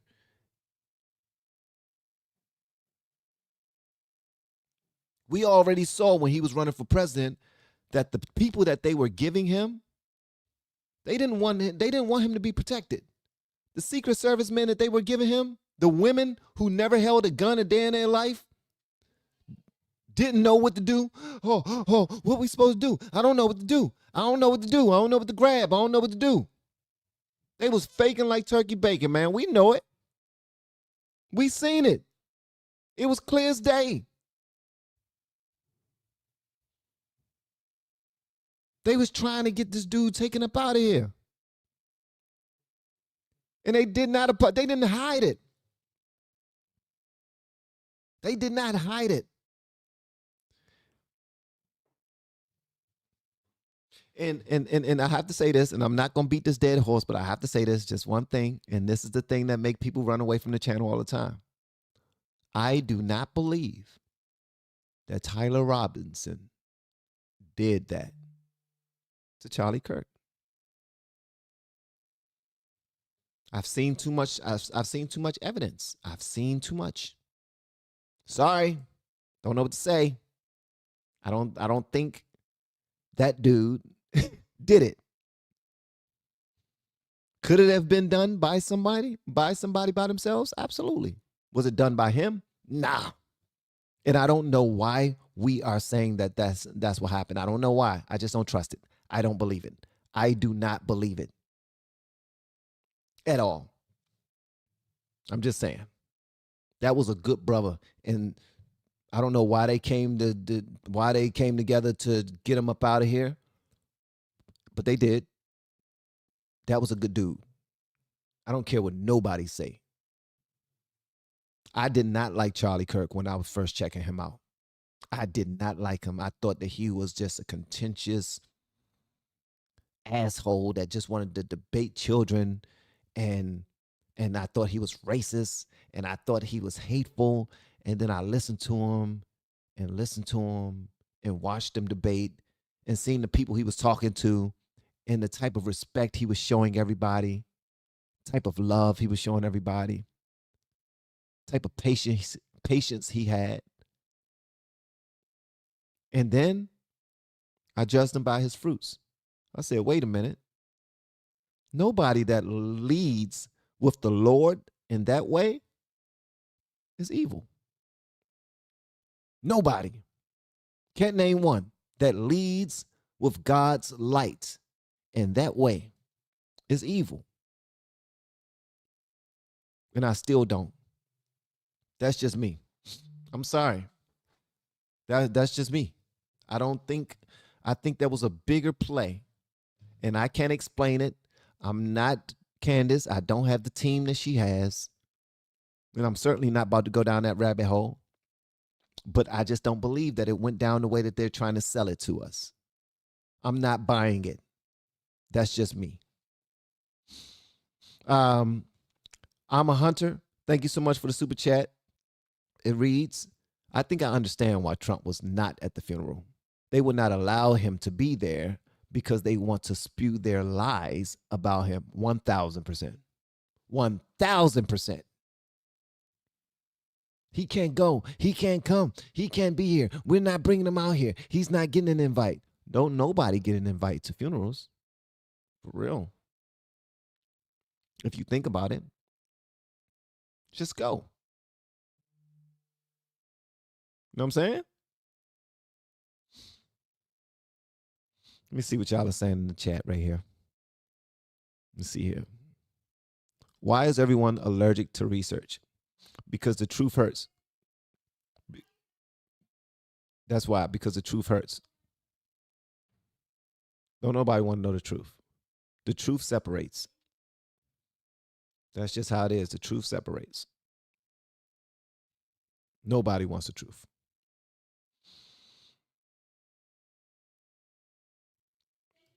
So disrespectful using another dead person for political gain. Absolutely. 1,000%. Charlie was a man of God. 1,000%. I believe so. I believe so. Candace acts like a jilted lover. Maybe they was in a relationship. Who knows? We only know what they tell us.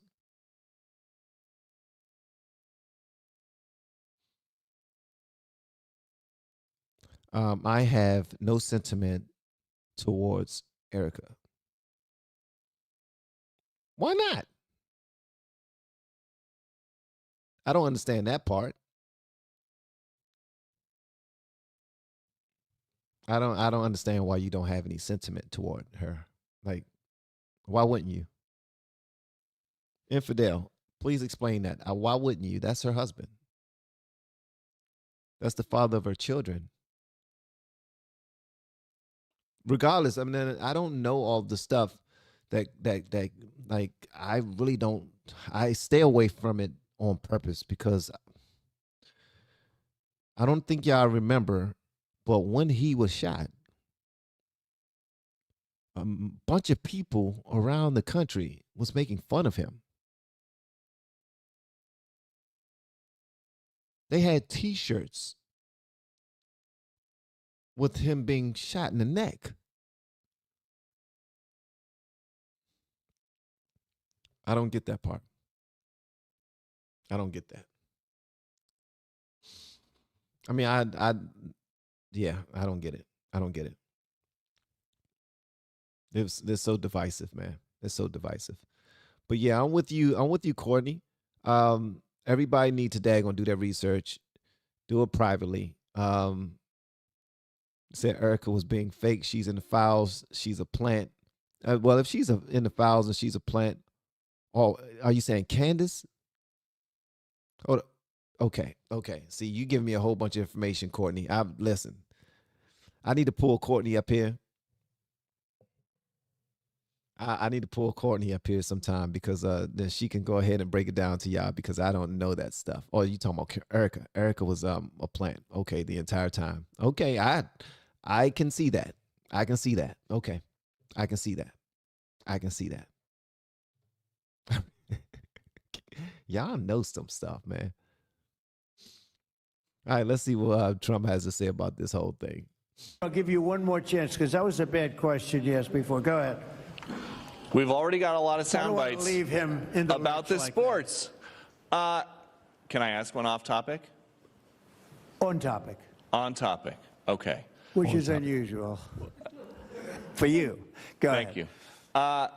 What is motivating you to do this right now? Because there is a lot of other stuff going on in the world. Right. That's right. There's a lot. We're doing by the way, in Iran, we're doing very well. Somebody said, how would you score it from 0 to 10? I said, I'd give it a 12 to a 15. Their army is gone. They're just about, look, their navy is gone. Their communications are gone. Their leaders are gone. 2 sets of their leaders are gone. They're down to their 3rd set. Their air force is wiped out entirely. Think of it. They have 32 ships. All 32 are at the bottom of the ocean. Other than that, they're doing very well, Coach. Very well. We're doing, our military is doing phenomenally.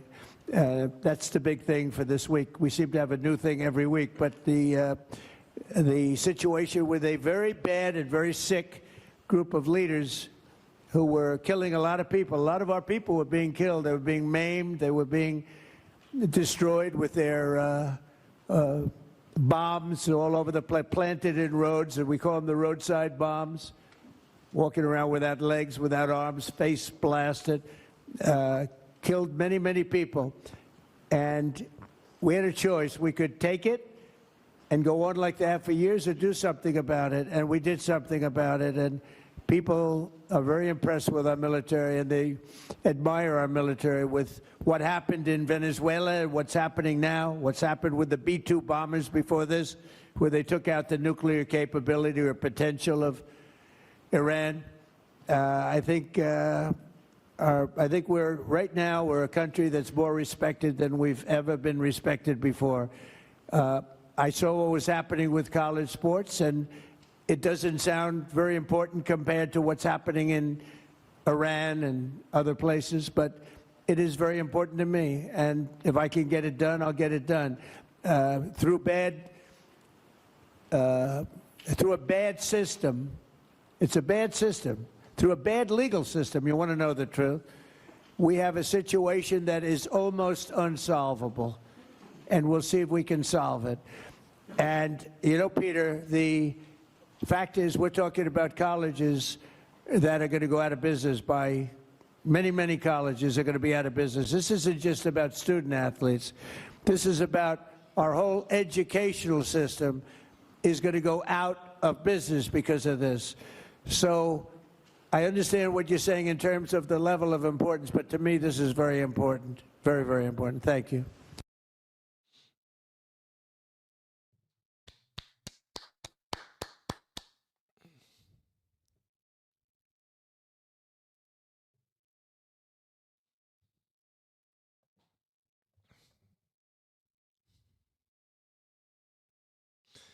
I didn't see many inside of the chat today, but I do have to do the call because I want you guys to have your opportunity. If there are any people who are opposed to anything that I said or disagree with a lot of things that I present on my channel, please put your hand up, raise your hand up if you want to get on the stage and let me know how you really feel about things. If you really want me to know how you feel about how things are going, pull up.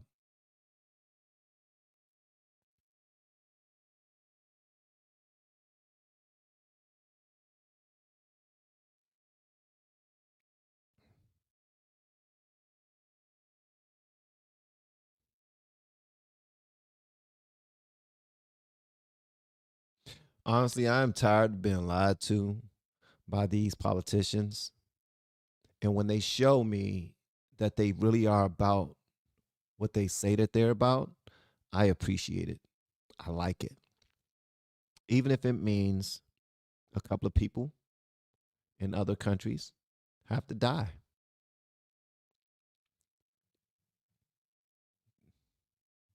Don't know what to say. There are people all around our country who do not want American citizens to live. They don't want our soldiers to come back home from Iran. They want them in body bags. They hate our country so much, but they will not leave our country. Why? Because there's no other country that they want to live in but the United States of America. They're so privileged and entitled and arrogant. Our military protects us from potentially being bombed and destroyed by other countries. We are literally putting a stronghold on some of the most powerful nations by cutting off their supply. And at the same time, taking out our biggest adversaries. But yet, we're doing things wrong. This is what Kamala was talking about. I'm not going to say I told you so. Yeah, of course. You start a fire, you can say, I told you that they was going to put it out. What did I tell you? If we burn that building up, I told you that the fire department was going to come. If we start shooting, I told you that the police was going to come. What type of idiocracy is that? It's the dumbest shit ever. Like, you are this brainiac all of a sudden because you told us that the cleanup crew was going to come because you made a mess. I told y'all they was going to clean it up. What the hell? You are a genius. I cannot believe it. You're so smart. I told you if we unalive enough kids and we let the illegals do it, that they're going to get tired of it and do something about it. Of course.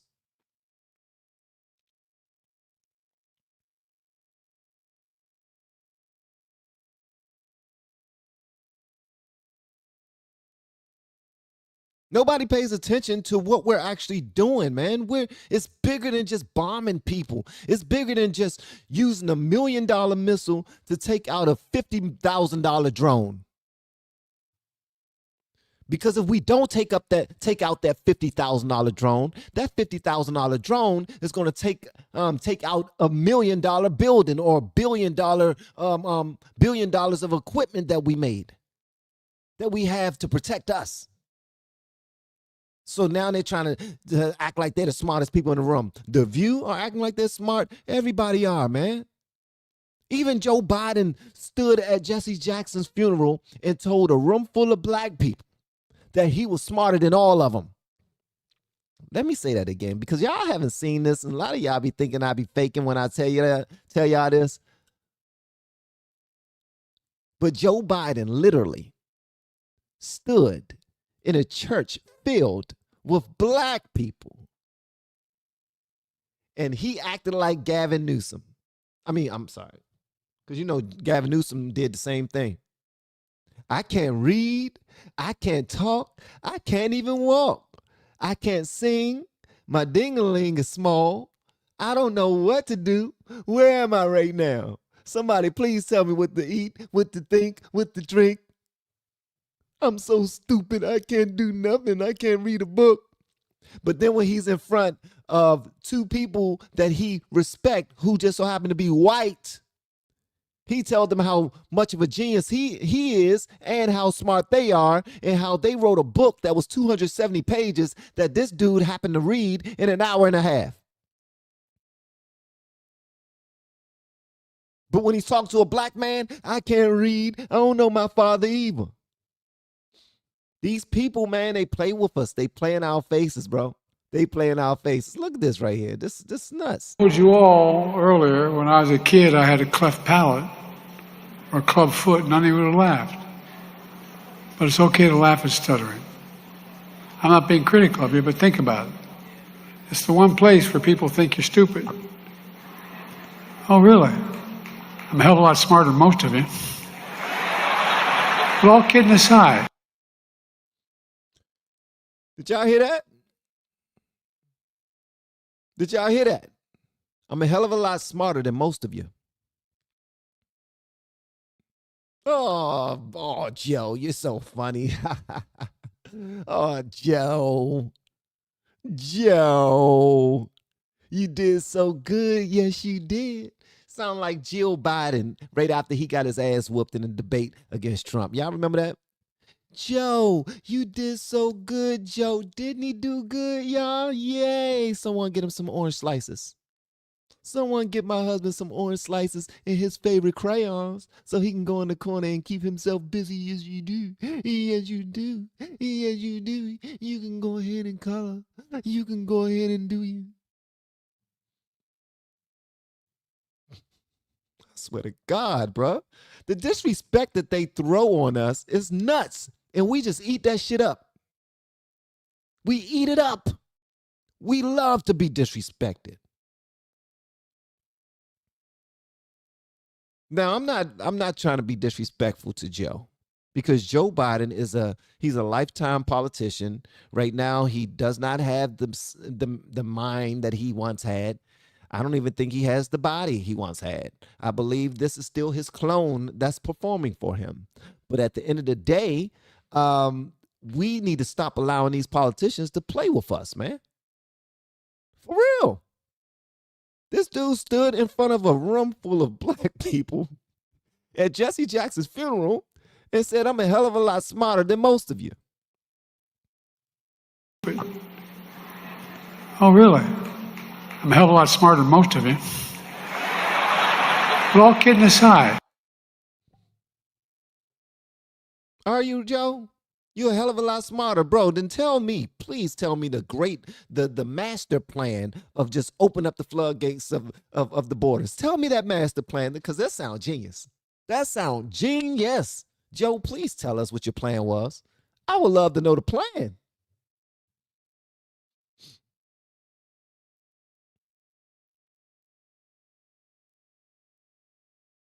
I would love to know. Listen, I just want to know the plan.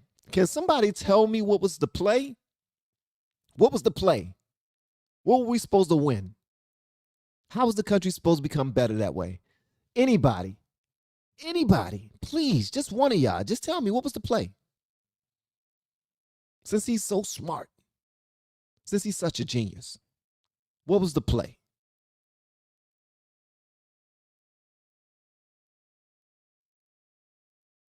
Because I don't know. I'm completely lost. He's so much smarter than everybody. Please tell me what your plan was opening up the floodgates like that.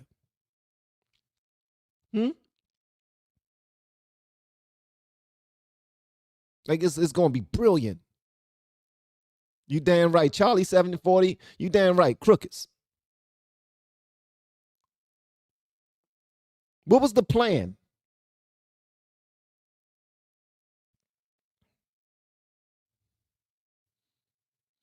I don't like when these people play with us like that, man. It's just, it sucks. Y'all might not have an issue with it. I have an issue with it. I have a huge issue with it, to be honest with you. Huge issue.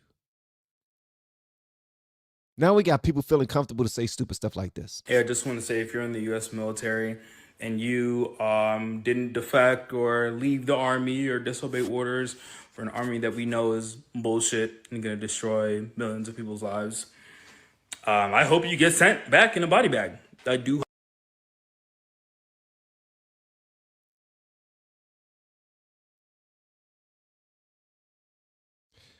People say stuff like this publicly because it's accepted by half of the country. Could you imagine that? This is accepted by half of the country. Someone saying to our military, I hope you are sent back in a body bag because you didn't quit.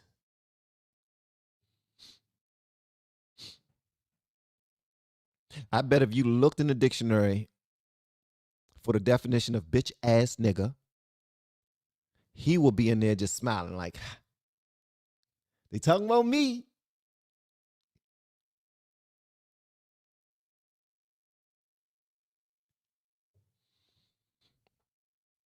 That will be him. 1000%. Suckers, man. I promise y'all. Yeah, just get on my damn nerves, bro. Let me see. Somebody just now wrote something I want to highlight.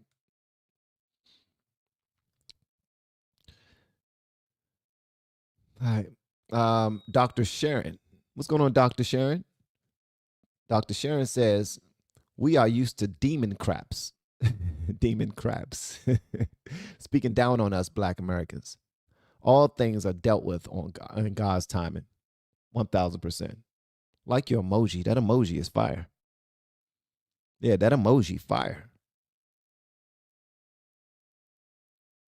Where'd you create it? ChatGPT, Grok, Claude. Where'd you create that? That's tough. I like that. That's tough. I like that. Yeah, all things are created in God's timing. We ain't got to fight everything. As a matter of fact, we're not built to fight everything. We're not built for it. Like, the Lord got this. We need to not give, but just allow God to do his job. We don't try to, when we was kids, did we try to do our parents' job?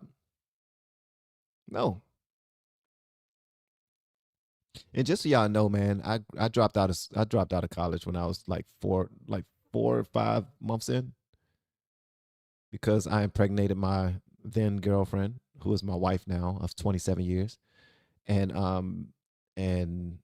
I was raised in a household with no father. And since I found out that I was having a baby of my own, I wanted to make sure that I at least had a job or had some money coming in that could help pay for milk and Pampers and all that other stuff. So I started looking for jobs, started busting my ass, started working wherever would allow me, whoever would hire me. Shit, I was at car rental places.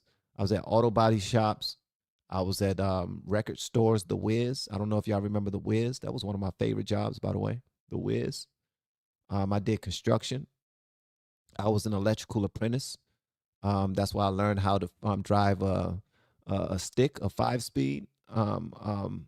Like, because listen, we had a whole bunch of pipe and wires that need to go from, which wasn't even the green line at that point, because we had to wire up the green line in DC and Maryland, because they was building trains over there. They already had the structure. They just didn't have any wiring yet. So we wired it, and I need to take all of that stuff to another site. They had a state body truck that was filled up with all the pipes and the connectors and all this other stuff, and it needed to be taken to another site. But I was the only American there.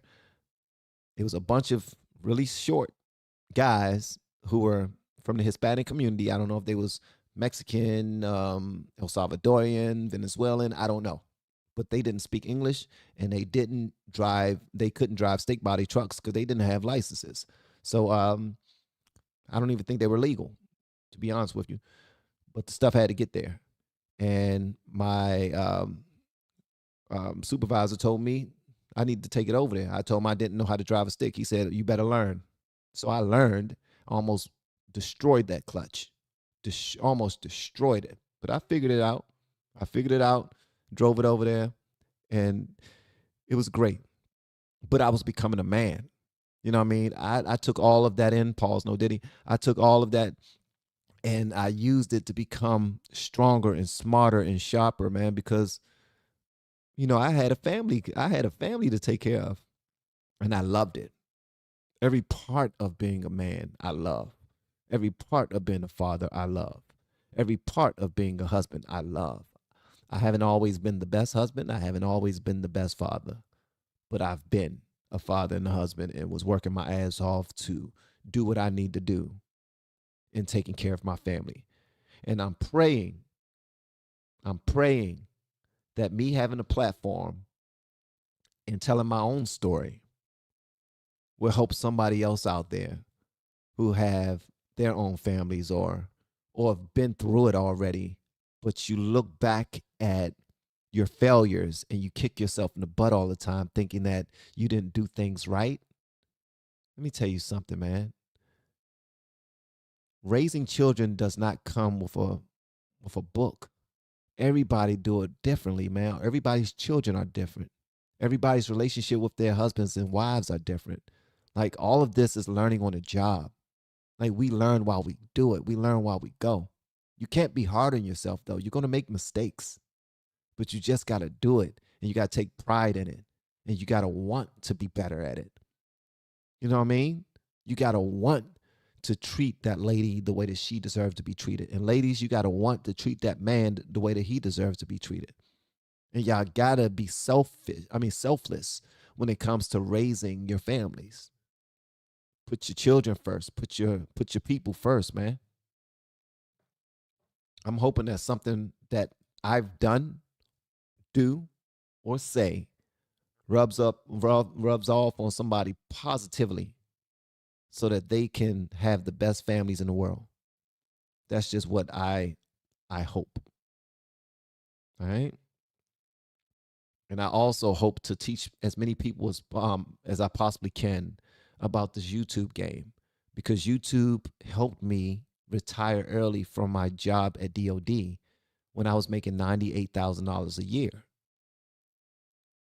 And YouTube at the time when I retired, for YouTube was only paying me like $40,000 a year.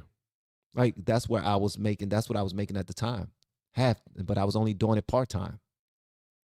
But I knew that if I did it full-time, that I would be okay. Stepped out there on faith, and I was right. And I learned a shit ton. And now I'm passing it on to other people who I hope do way better than I did. And you could be that person that can do way better than I did as well. So, yeah. And you don't need to daggone know how to edit. You don't need to know how to do thumbnails. You don't need to have an idea. You don't need to have a business. You don't need to know what direction you want to go in. Ooh, I want to do this cooking show, but this is what I want to do. I want to do it from this angle and that. But you don't need to know all of that, man. You don't go to college telling your professor how to teach you. You just go for that degree, and you don't know what you're going to do with it when you're done. You have ideas, But you go to school, you get those degrees, and then you go out there in the real world and find out that you still got to figure it out from that point. Like you're at a new level and you're at the basement of that new level. Each level, you're going to be at the basement at first, and then you're going to climb your way up. And then once you plateau, you're going to be at a new level at the basement again. And you're going to climb your way up, and you're going to be at a new level, and you're going to be on the basement of that new level again. Learning and getting better and teaching. Learning and getting better and teaching. Okay?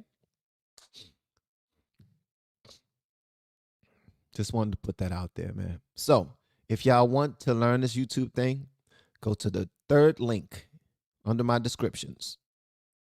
Grab the course. I only sell the course because I want you to have some skin in the game. That's it. And the course is going to give you a shit ton of information and show you exactly what to do. You won't even need me after the course, to be honest with you. Most people who get the course, they don't even need me afterwards. And most people who do join my course and join my community, they only need me for like a month and a half. And then they out. They got what they need. Okay? But we got some people who hang around, do some amazing work, and help other people out. And I love that.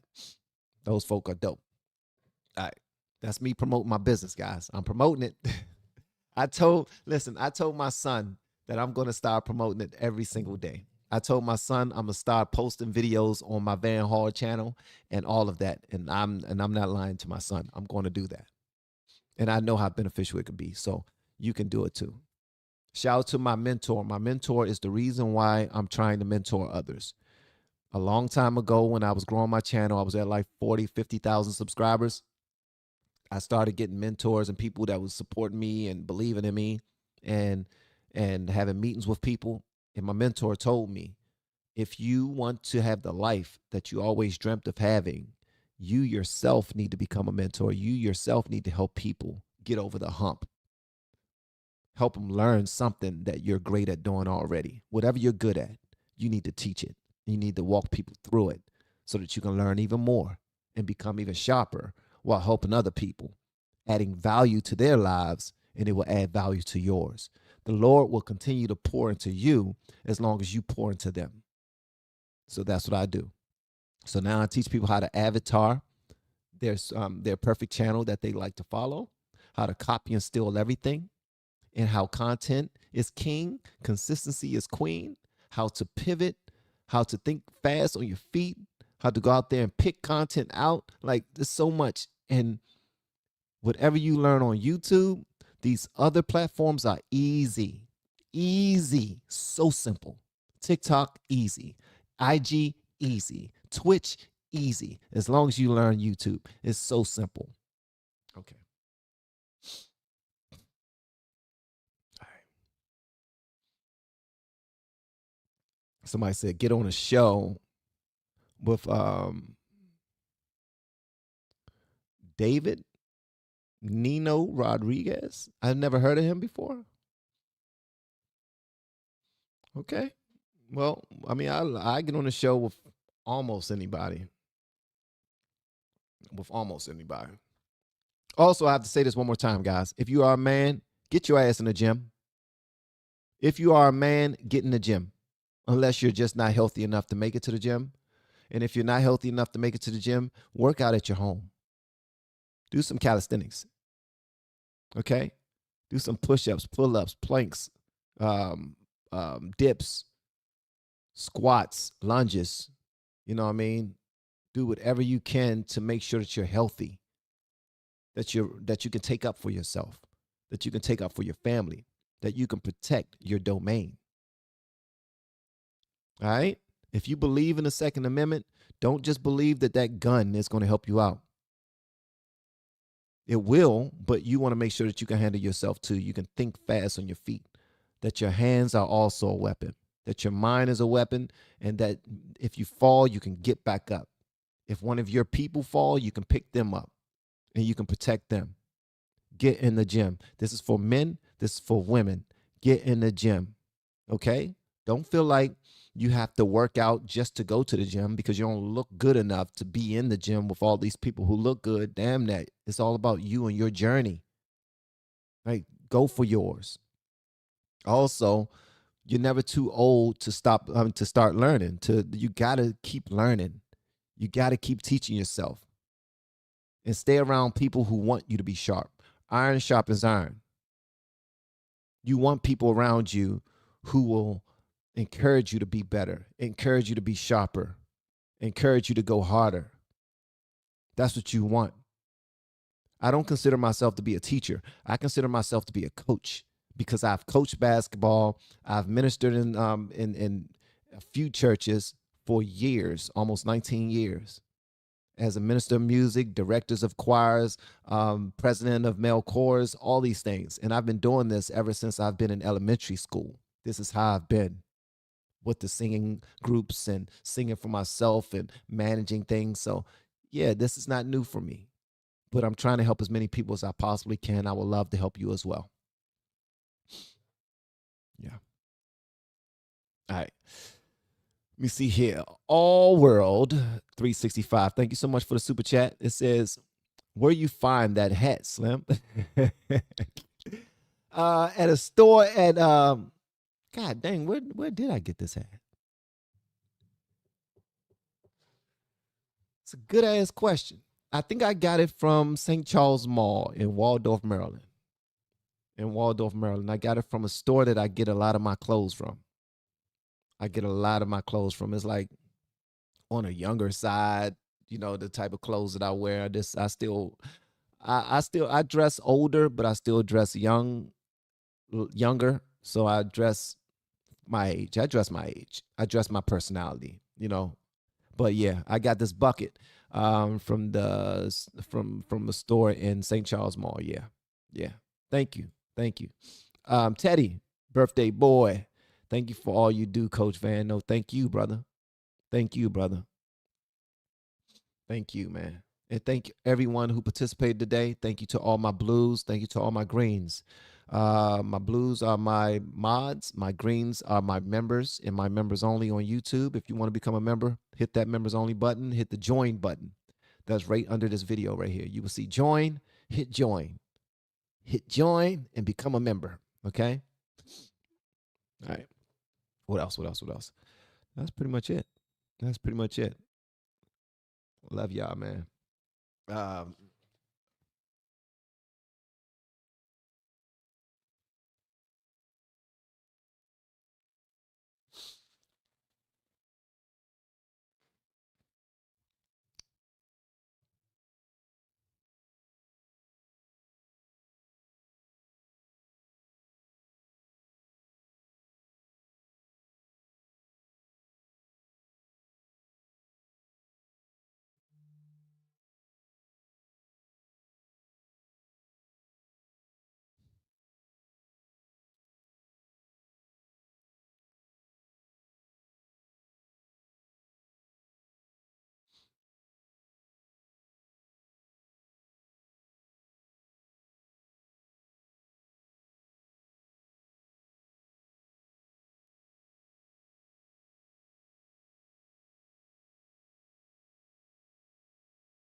Got a lot on my mind right now. I'm about to go and get off here so I can make it to my nephew's game. Love y'all, man. I'll see you on the next live stream. Thank y'all for everything. Y'all be amazing and continue to pray for one another, okay? Peace and blessings to everybody. See you next time. Don't forget the third link. Become one of our coaching clients. Y'all have an amazing day. Peace. We have been helping people grow online. It has been absolutely amazing. We have helped many content creators get from zero to monetization in under 30 days. We even have a couple of these superstars who did it in 1 or 2 weeks. If you want to learn how to do YouTube, I don't care your age, I don't care what skills or talents you have. Trust me, I can help you do it effortlessly. Just reach out to me with the word coach and we can get it done. One more thing. We have a YouTube course that I just now created. I'm extremely proud of, and a lot of people are getting so much from. Purchase that course and work with us. You can join our private Facebook group and our daily group calls, which is 3 to 5 days per week, and you can learn so much more than you've ever learned before. I can't wait to hear from you. Love you. Peace.